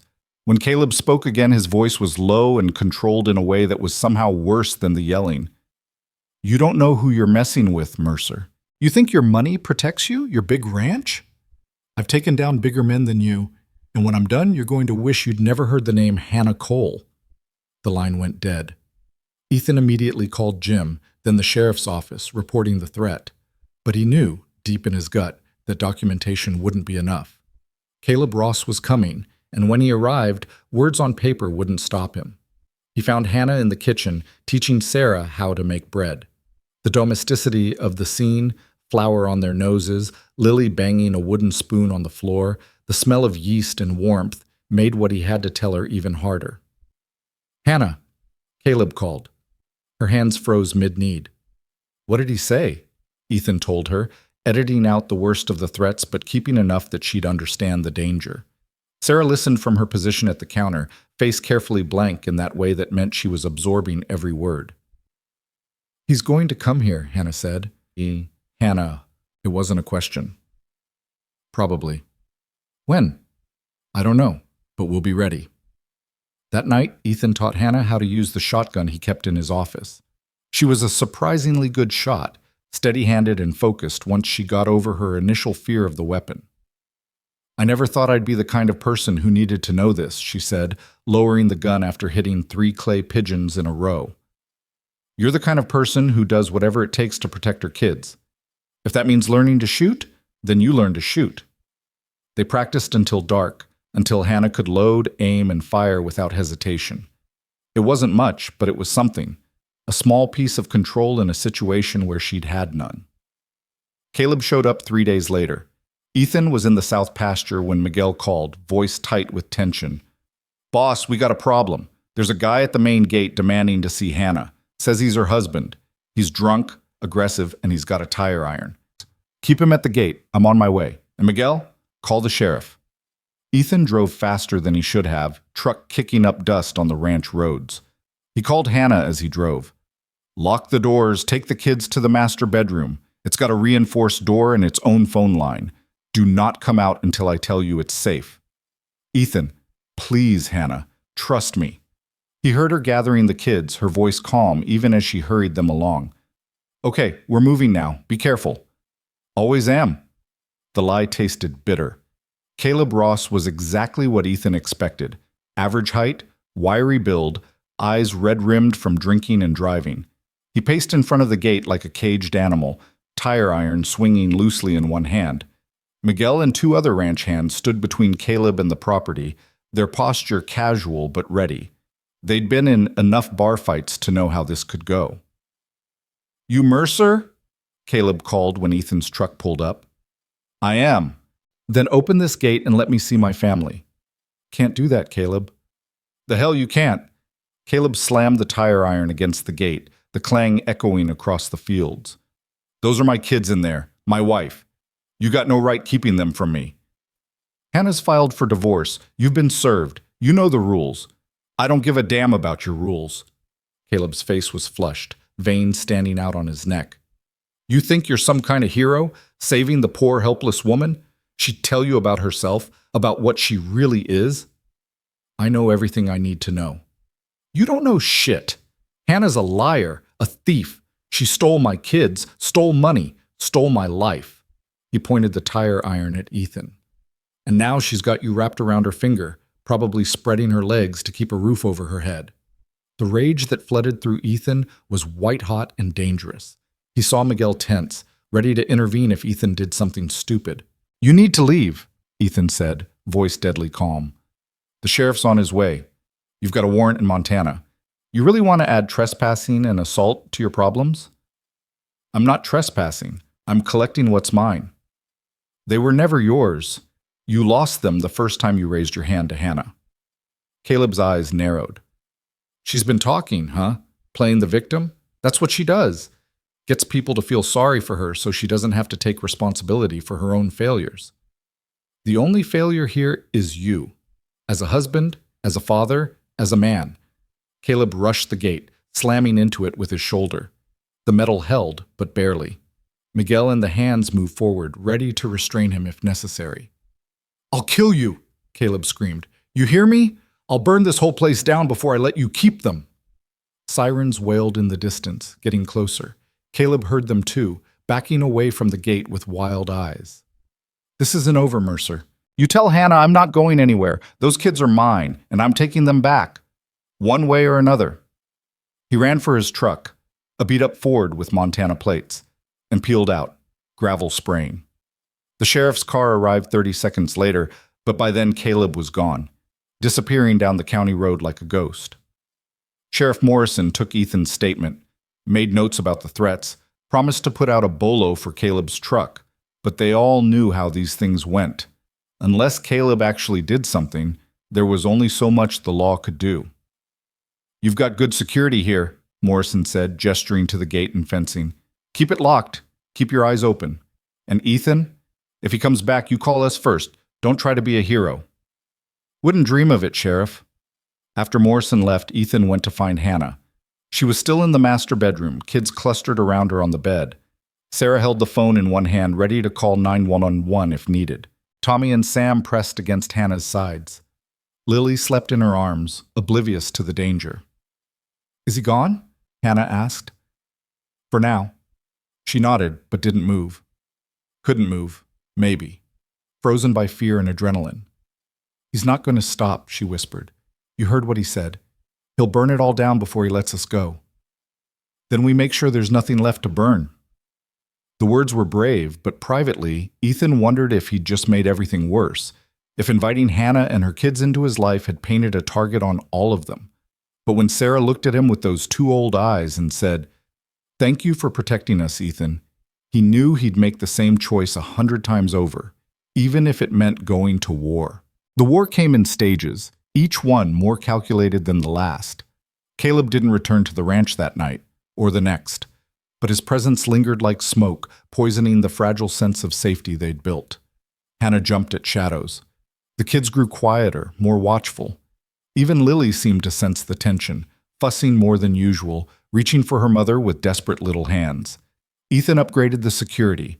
New cameras at every entrance, motion sensors on the perimeter, a direct line to the sheriff's office. Miguel and the ranch hands took turns doing night patrols, circling the property with rifles slung over their shoulders and radios crackling in the darkness. It felt like preparing for a siege, because that's exactly what it was. The first legal volley came 5 days after Caleb's appearance at the gate. A courier arrived with documents. Caleb's response to Hannah's divorce petition. Jim brought them to the ranch personally, his expression grim. "He's filed for joint custody," Jim said, spreading the papers across Ethan's dining room table. "Claims Hannah abandoned the marital home, engaged in parental alienation, and is living in an inappropriate situation with a man she's not married to." Hannah's face went white. "He's twisting everything." "That's what abusers do. They rewrite history to make themselves the victim." Jim pulled out another document. "He's also requesting the court order you to return to Montana for the custody hearing. Says that's where the marriage took place, where the kids were born, so that's where jurisdiction lies." "Can they make me go back?" The fear in Hannah's voice was palpable. "Technically, yes, but we can fight it. File a motion to transfer jurisdiction here. Argue that Montana hasn't been your residence for over a year, that the children are established here with school and medical care." Jim looked at Ethan. "The problem is, none of that's true yet. The kids aren't in school here. They don't have medical records here. As far as the court's concerned, they're transient." Ethan's mind raced. "Then we fix that today." Within an hour, he had Sarah, Tommy, and Sam enrolled in the local elementary school. By afternoon, they had appointments with a pediatrician in town for wellness checkups and to establish care. By evening, Hannah had a Montana driver's license application in progress to change her address to the ranch. "This is happening too fast," Hannah protested as Ethan drove them back from the county clerk's office. "You're reorganizing your entire life for us." "I'm establishing a paper trail that shows those kids are residents of this county, with this state's jurisdiction. That's strategy, not charity." "It's still too much," Sarah spoke up from the back seat, voice quiet but firm. "Mama, let him help, please." Hannah turned to look at her daughter, and something passed between them. An understanding that children of chaos developed young. The knowledge that sometimes survival meant accepting help, even when pride screamed to refuse it. "Okay," Hannah whispered. "Okay." The custody hearing was scheduled for 3 weeks out. Jim worked 18-hour days building their case, interviewing witnesses, gathering evidence. He found Hannah's old neighbors in Montana who'd heard the fights, seen the bruises she tried to hide. He documented Caleb's employment history, the pattern of jobs lost to drinking and violence. He pulled school records showing the kids had missed weeks of education during the worst periods of the marriage. But Caleb had his own lawyer now, a slick operator out of Billings who specialized in father's rights cases. And he was building a narrative that was disturbingly effective. Hannah as an unstable woman who'd kidnapped his children and shacked up with a rich rancher, living off Ethan's money while keeping a father from his kids.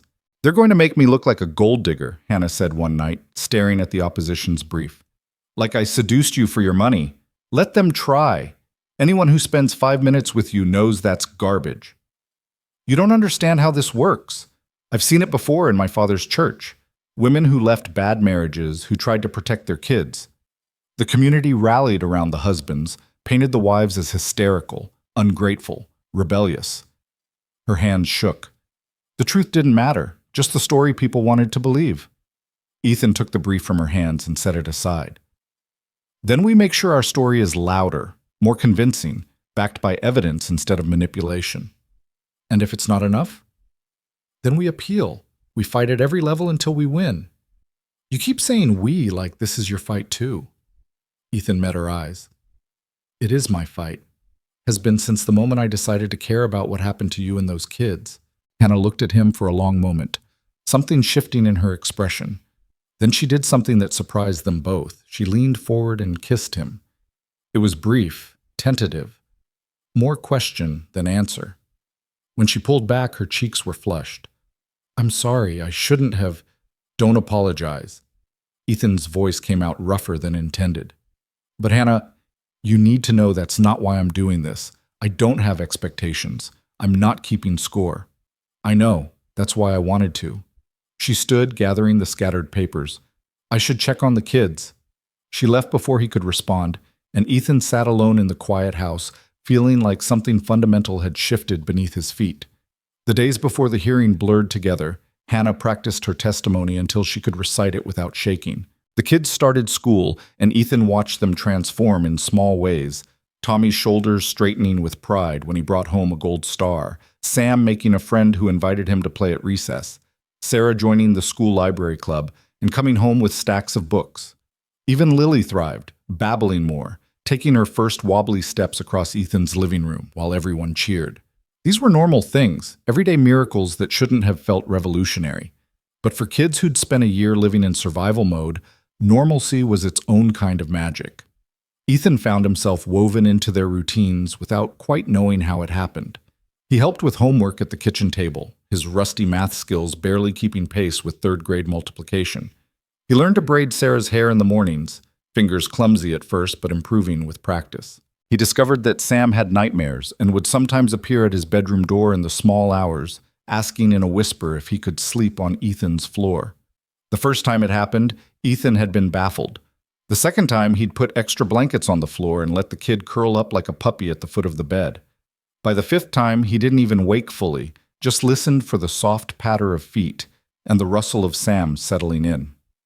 "You're good with them," Hannah observed one morning, watching Ethan flip pancakes while simultaneously adjudicating a dispute between Tommy and Sam about whose turn it was to feed the barn cats.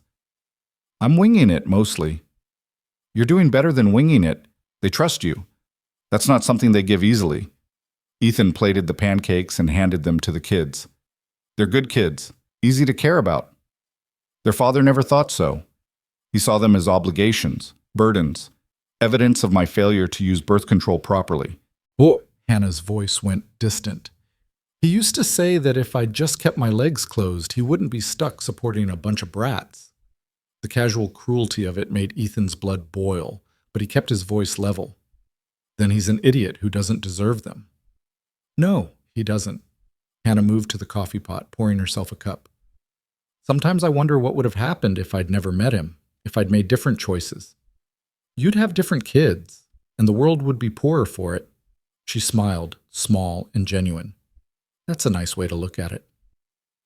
2 days before the hearing, Caleb made his second appearance. This time he was smarter about it.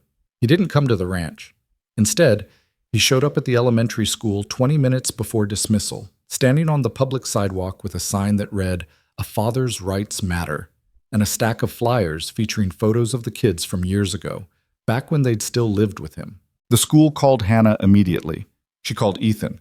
They both arrived to find a scene that was somehow worse for its civility. Caleb stood on that sidewalk, perfectly within his legal rights, handing flyers to confused parents and telling anyone who'd listen about how his ex-wife had kidnapped his children and was being sheltered by a rich rancher who thought money could buy anything. "There they are," Caleb called out when Hannah and Ethan pulled up. "The woman who stole my kids and the man who's helping her do it." Parents stared, whispered. Some looked sympathetic to Caleb, others suspicious. A few recognized Hannah from school pickup and looked uncomfortable, caught between competing narratives. Hannah's face was white but composed as she walked toward the school entrance. Ethan stayed close, positioning himself between her and Caleb. "Hannah, baby, don't do this," Caleb called, voice dripping with false sincerity. "Those kids need their father. You know they do. Whatever problems we had, we can work through them. For the children's sake." Hannah didn't respond, didn't even look at him. But Ethan saw the way her hands clenched, knuckles white. "I've changed," Caleb continued, playing to the crowd now. "I've been sober 6 months, got a job, got my life together. All I want is a chance to be a dad to my kids. Is that so wrong?" "You're a liar." Sarah's voice rang out clear and strong. Everyone turned. Sarah Cole stood at the school entrance, backpack slung over one shoulder, Tommy and Sam flanking her like small soldiers. Her face was set in lines too hard for a 7-year-old. "Sarah, sweetheart," Caleb started. "You're not my sweetheart, and you haven't changed. You're the same mean drunk you always were." Sarah's voice shook but didn't break. "You hurt Mama. You hurt us. And I'm not going back to you, ever." The crowd's murmur shifted. Parents looked at Caleb with new suspicion, then at Sarah with dawning understanding. Caleb's mask slipped, rage flashing across his features. "You little brat! You don't talk to your father like that." "You're not my father. Fathers protect their kids. You just hurt us." Ethan moved then, stepping forward to put himself between Caleb and the children. "You need to leave. Now. This is a public sidewalk. I have every right, and she has every right to collect her children from school without being harassed. The restraining order hearing is in 2 days. Until then, you stay away." "Or what? You'll throw money at the problem? Buy off a judge?" Caleb's smile was ugly. "I know how this works, Mercer. Rich guys like you think you're untouchable. But the law's on my side. Those are my kids, and I'm taking them back." Sheriff Morrison chose that moment to arrive, presumably called by the school. He assessed the situation quickly, then turned to Caleb. "Mr. Ross, I'm going to have to ask you to move along. I'm not doing anything illegal. You're creating a disturbance on school property. I can cite you for that, or you can leave voluntarily. Your choice." Caleb looked like he wanted to argue, but something in Morrison's expression must have convinced him it wasn't worth it. He gathered his sign and flyers, but not before turning to deliver one last shot. "Enjoy it while it lasts, Hannah.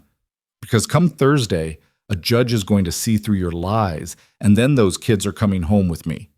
He left, and the crowd slowly dispersed, though Ethan could feel their stares, hear their whispered speculation.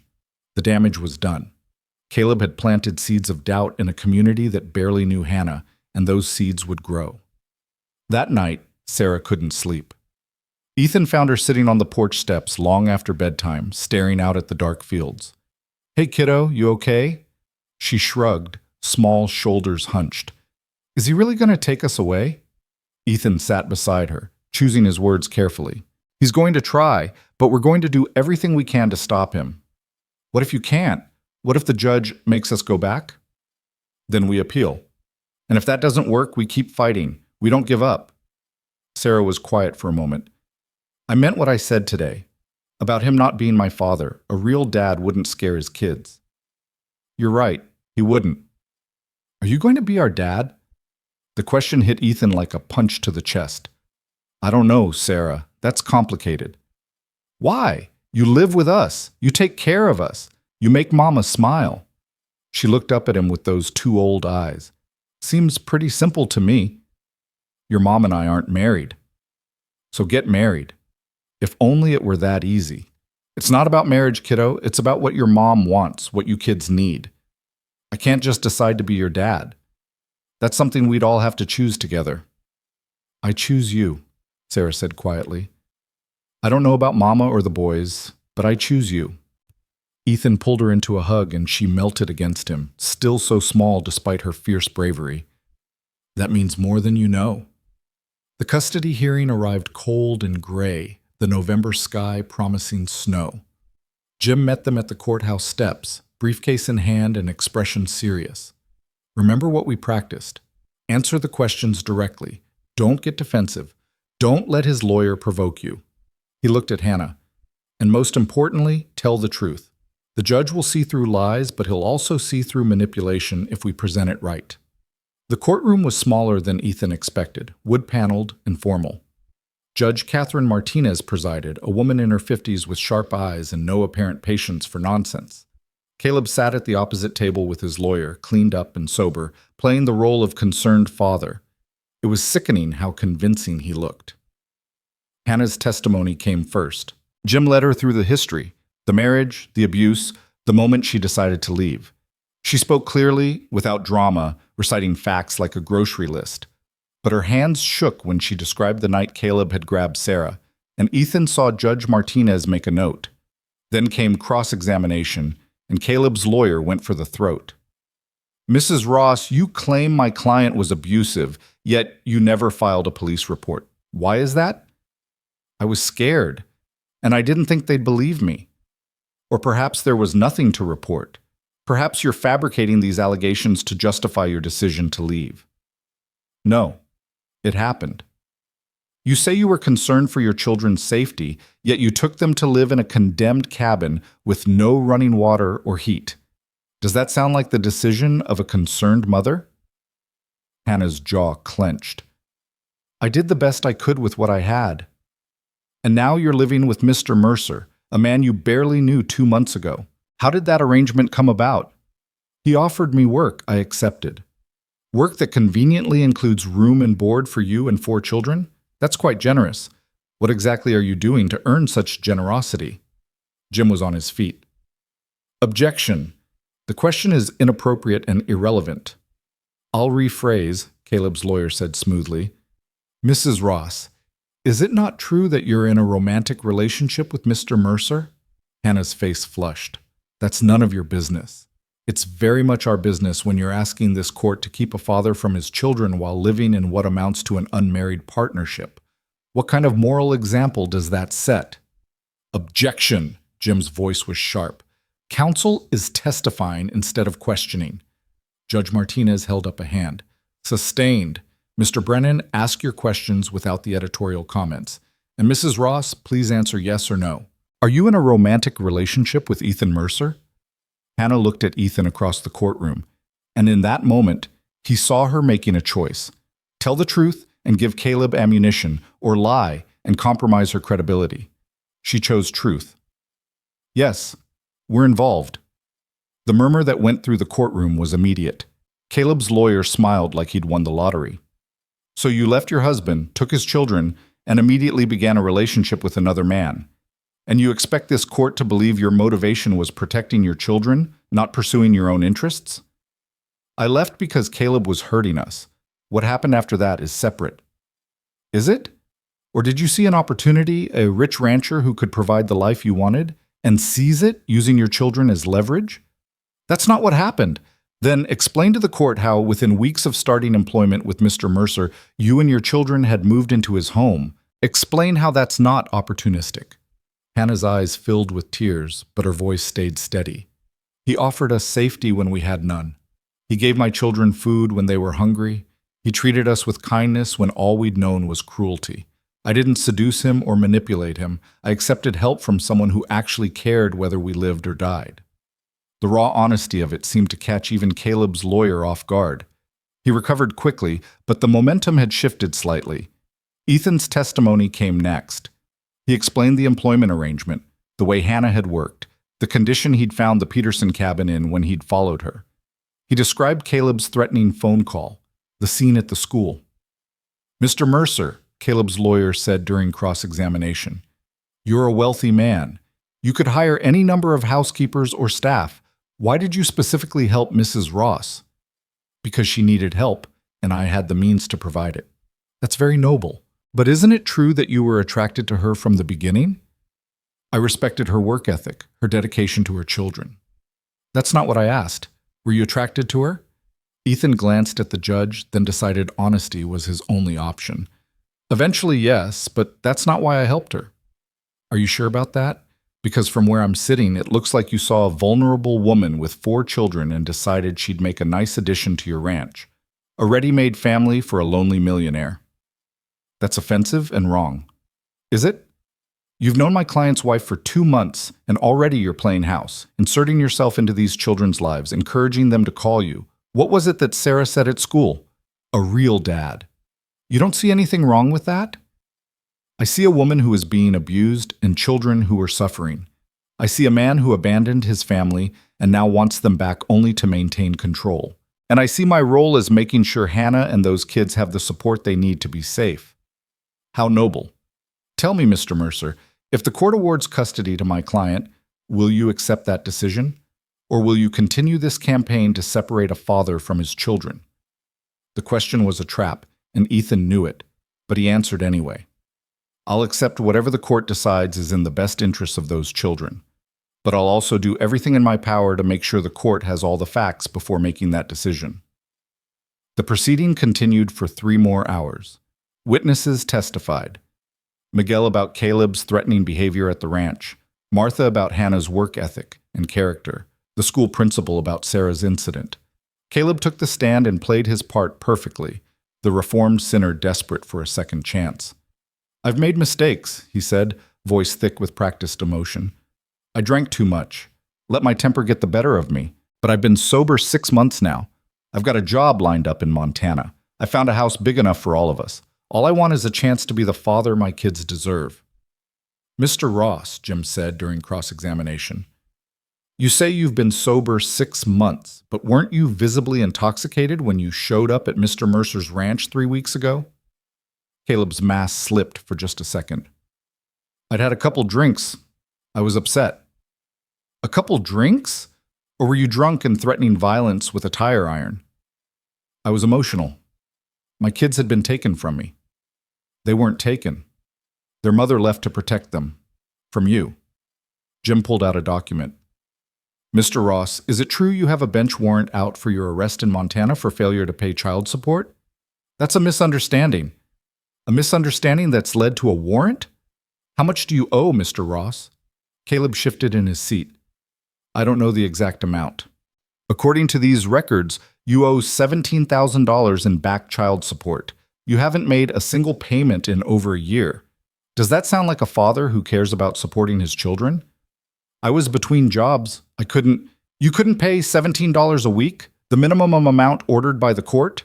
Jim's voice was sharp. Or were you just choosing not to because you were angry Hannah left? I have rights as a father. Rights that come with responsibilities. Responsibilities you've ignored. Jim returned to his table. No further questions. Judge Martinez called a 30-minute recess before final arguments. Ethan found Hannah in the hallway, pale and shaking. I ruined it, she whispered, admitting we're together. That's all they're going to remember. You told the truth. That matters. Does it? Or did I just hand Caleb exactly what he needed to take my kids? Before Ethan could answer, Caleb appeared at the end of the hallway. He ditched his lawyer, approaching with that same false concern he'd worn at the school. Hannah, can we talk? Just the two of us? Stay away from me. I just want to work this out, for the kids. He moved closer and Ethan stepped between them. This doesn't concern you, Mercer. Everything that concerns Hannah concerns me. Right, because you're so invested after 2 months. Caleb's smile was ugly. You think you know her? You don't know anything. Don't know what she's really like when what? Ethan's voice dropped to something dangerous. When she's being beaten, terrorized, made to believe she's worthless? Yeah, I know exactly what she's like. She's strong, brave, a better parent than you'll ever be. Caleb's composure cracked. You self-righteous son of a... Mr. Ross, Jim appeared with the bailiff. If you want any chance in there, you'll walk away right now. Caleb glared at Ethan for a long moment, then spun on his heel and stalked back toward the courtroom. Final arguments were brutal. Caleb's lawyer painted Hannah as an opportunist who'd used her children to secure a wealthy benefactor. Jim painted Caleb as an abuser who wanted his children back only to maintain control and avoid child support obligations. Then it was over. Judge Martinez promised a decision within 48 hours and dismissed them. The waiting was agony. Hannah barely slept, spending the nights pacing Ethan's living room or sitting with the children while they slept, as if memorizing their faces in case this was the last chance she'd get.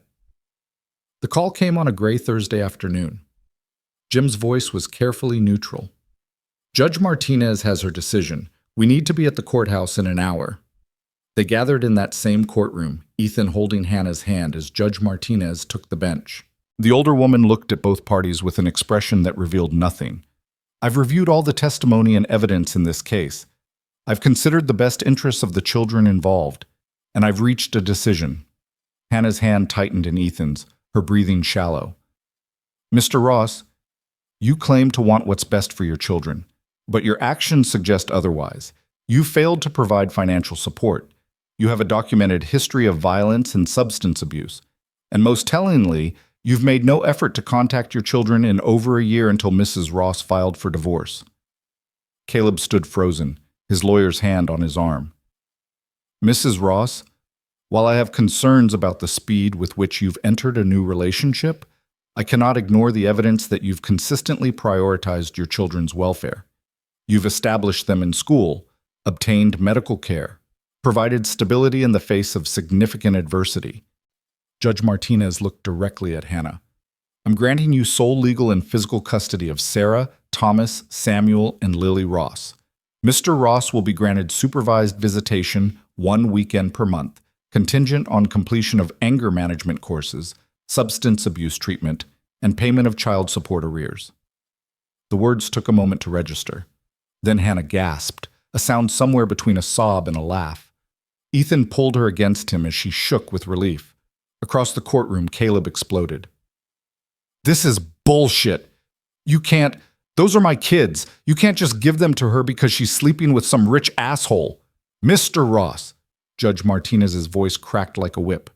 You will control yourself or I will hold you in contempt. I don't give a damn about contempt. This is corrupt. She's bought you off, just like she bought him. Caleb pointed at Ethan, face purple with rage. I'll appeal this. I'll fight it. You'll do nothing, the judge said coldly.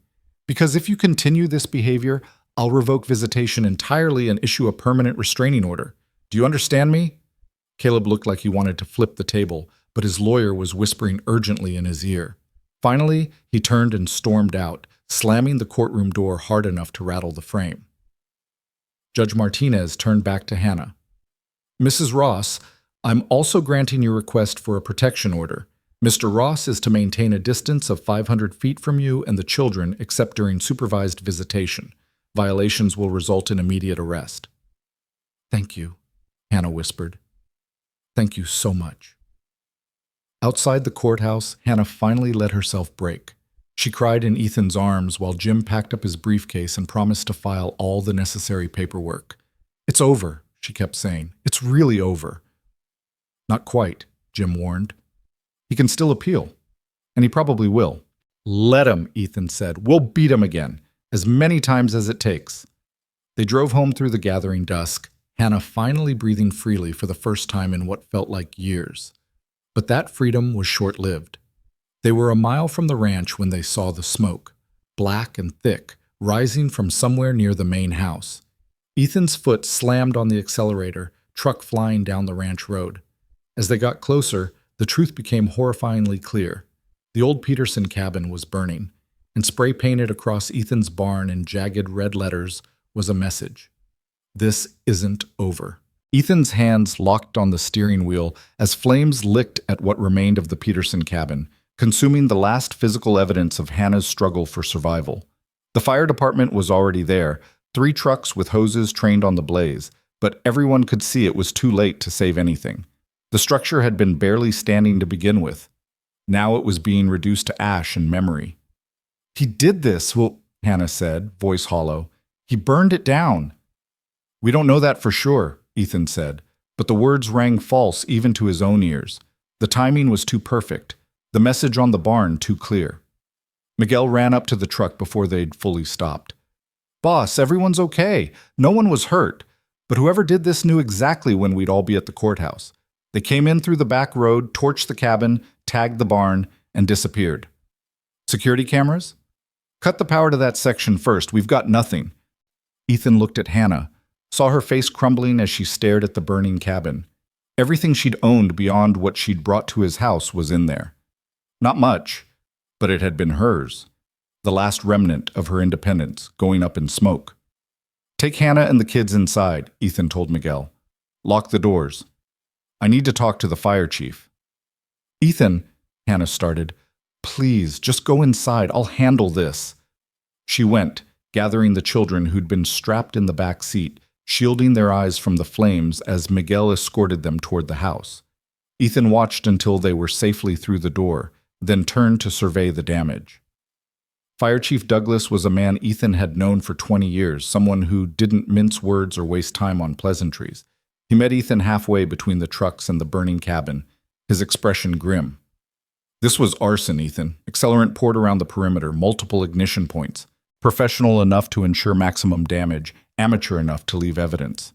"Can you prove it was Caleb Ross?" "Not yet. But given the message on your barn and the timing right after a custody hearing, I'd bet my pension on it." Douglas pulled off his helmet.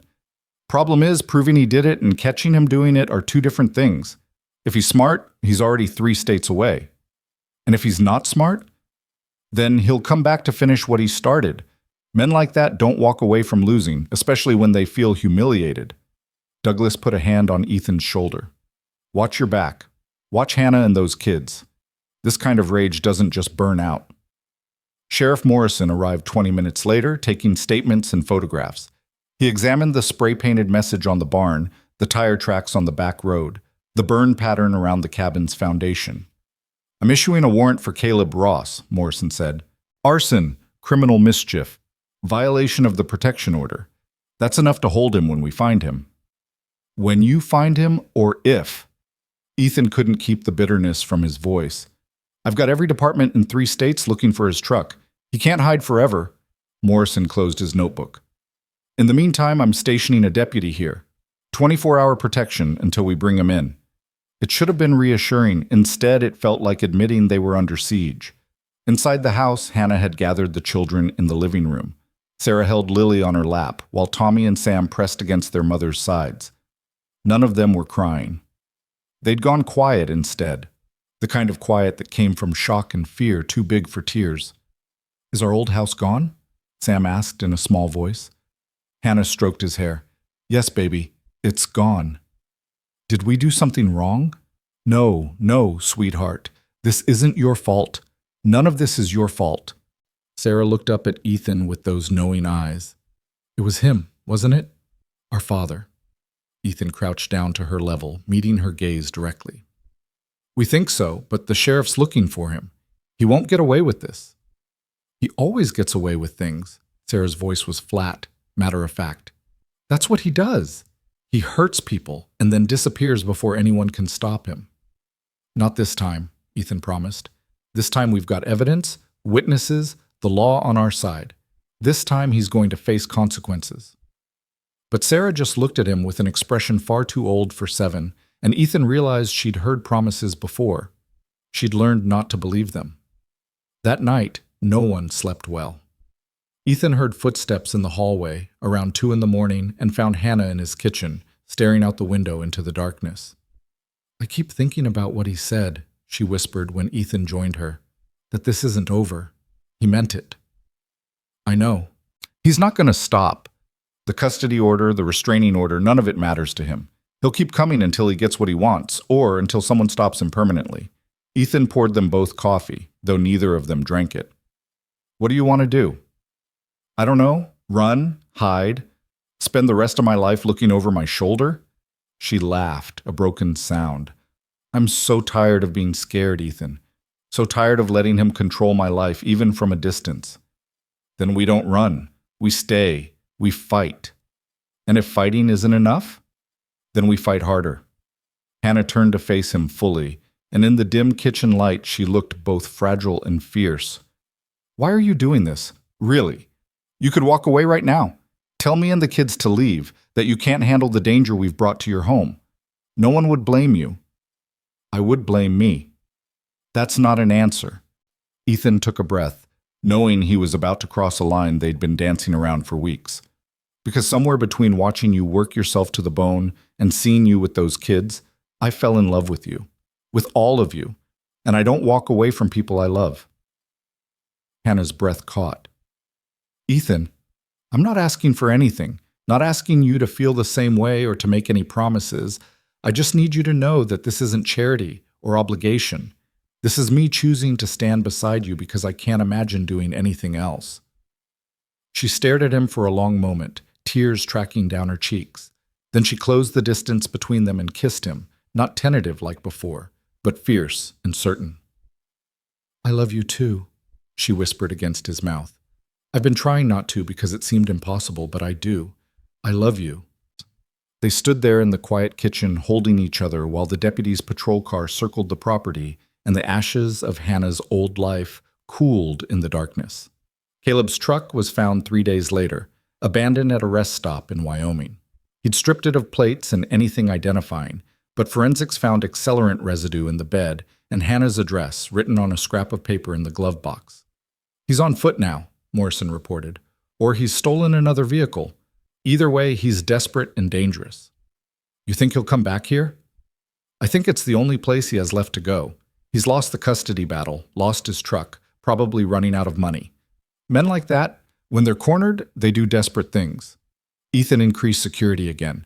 More cameras, more patrols, a panic button installed in Hannah's room that would alert both the deputy and Ethan's phone.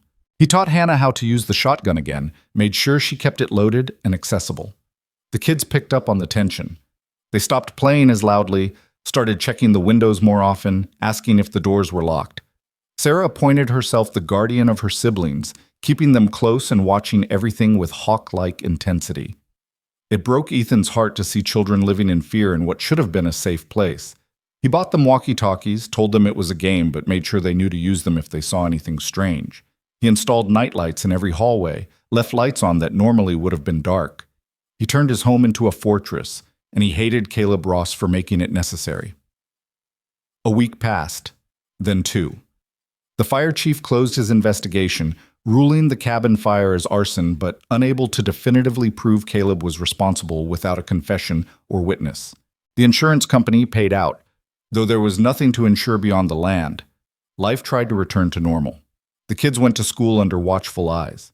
Hannah worked, though now her work included helping Ethan manage the ranch books and planning actual business dinners with actual clients who were charmed by her cooking and warmth. They fell into rhythms that felt almost like a family, moments where they could almost forget they were waiting for the other shoe to drop. Almost. The attack came on a Tuesday night in early December. Ethan woke to the sound of breaking glass and the piercing shriek of the alarm system. He grabbed his phone and the pistol he'd started keeping in his nightstand, already moving toward Hannah's room. She met him in the hallway, shotgun in hand, face pale but determined. The kids, "Stay with them, lock the door. I'll handle this." But before he could move, Sarah appeared, walkie-talkie clutched in her hand. "He's trying to get in through the kitchen window. I saw him from my room." "Good girl, go with your mom. Now." Ethan moved through the house with his heart pounding, following the sound of cursing and breaking glass toward the kitchen. He found Caleb halfway through the window, drunk or high or both, bleeding from cuts where the glass had sliced his arms. "Get out of my house," Ethan said, voice deadly calm despite the adrenaline flooding his system. Caleb looked up, eyes wild and unfocused. "Your house? This is all wrong. They're supposed to be mine. She's supposed to be mine." "Hannah's not yours, never was. She's her own person, and she chose to leave you." "Because of you!" Caleb managed to drag himself through the window, stumbling to his feet. He had a knife, Ethan realized, a hunting knife with a 6-inch blade. "You took everything from me. My wife, my kids, my life. You did that yourself when you started hitting her. I never meant to hurt her. I loved her." "Love her." Caleb swayed, barely staying upright. "Just wanted her to listen, to obey. That's what wives do. What the Bible says." "The Bible doesn't say anything about beating your wife. You don't know anything about marriage, about family. You're just some rich bastard playing house. Caleb lunged, knife slashing wildly. Ethan sidestepped, years of ranch work giving him reflexes Caleb's drunken state couldn't match.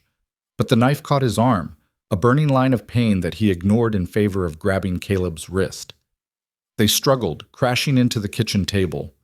Caleb was smaller, but fueled by rage and desperation, fighting with the reckless abandon of someone with nothing left to lose. Ethan tried to control the knife, to disarm him without killing him, but Caleb wasn't making it easy. "I'll kill you," Caleb panted. "Kill you and take them back. They're mine. Mine!" The gun went off before Ethan fully processed what was happening. Not his gun. The shotgun. Hannah stood in the kitchen doorway, weapon still raised, face white with shock. The blast had gone wide, deliberately so, but it had been close enough to make Caleb freeze. "Get away from him," she said, voice shaking but steady. "Get away from him, or the next one won't miss." Caleb turned to her, something crumbling in his expression. "Hannah, baby, I just wanted to talk. Just wanted to make you understand." "Understand what? That you'd rather kill us than lose control?" Hannah's eyes were hard. "I understand perfectly, Caleb. I understand you're never going to change. Never going to be the man I needed you to be. I can change. I have changed. If you just give me another chance. I gave you 100 chances. Every time you hit me, I told myself it would be the last time. That you'd realize what you were doing and stop. But you never did." She lowered the gun slightly, but kept it trained on him. "I'm done giving you chances. Done being afraid. Done letting you determine what my life looks like." Sirens wailed in the distance, getting closer. The deputy must have been alerted by the alarm. Help was coming. Caleb seemed to realize it too, his face twisted into something ugly and desperate. "Then you've killed me. Because without you, without them, I've got nothing." "That's not my problem anymore." The sirens got louder. Red and blue lights flashed through the windows. Caleb looked between Hannah and Ethan, calculation playing across his features. Then he lunged, not at Ethan this time, but toward the hallway where the children were. Hannah fired. This time she didn't miss. The blast caught Caleb in the leg, sending him sprawling with a scream of pain. The knife clattered across the floor. Ethan kicked it away, then planted his knee in Caleb's back, pinning him down while the man writhed and cursed. Deputies poured through the door seconds later, taking control of the situation. They arrested Caleb on the floor of Ethan's kitchen while paramedics tended to his leg wound and Ethan's slashed arm. Morrison arrived and took statements, his expression grim as he surveyed the damage. "That's breaking and entering, assault with a deadly weapon, violation of the restraining order," Morrison said. "He's looking at serious prison time, Ethan. This isn't a custody dispute anymore. This is attempted murder." Hannah sat at the kitchen table, shaking now that the adrenaline was fading. The children clustered around her, Sarah still clutching the walkie-talkie, the boys crying softly, Lily sleeping somehow through all of it. "Is it over?" Hannah asked quietly. "Really over this time?" Morrison looked at Caleb being loaded into the ambulance, shackled and screaming threats that no one was listening to anymore. "Yeah, this time it's over." The trial happened fast by legal standards, though every day of waiting felt like an eternity. Caleb's public defender tried to argue temporary insanity, emotional distress, anything that might reduce the charges. But the evidence was overwhelming. The security footage showing him breaking in, the knife with his fingerprints, Hannah's testimony about years of abuse, Sarah's statement about what she'd witnessed as a child. The jury deliberated for less than 3 hours. Guilty on all counts. Judge Martinez sentenced him to 15 years, no possibility of parole for at least 10.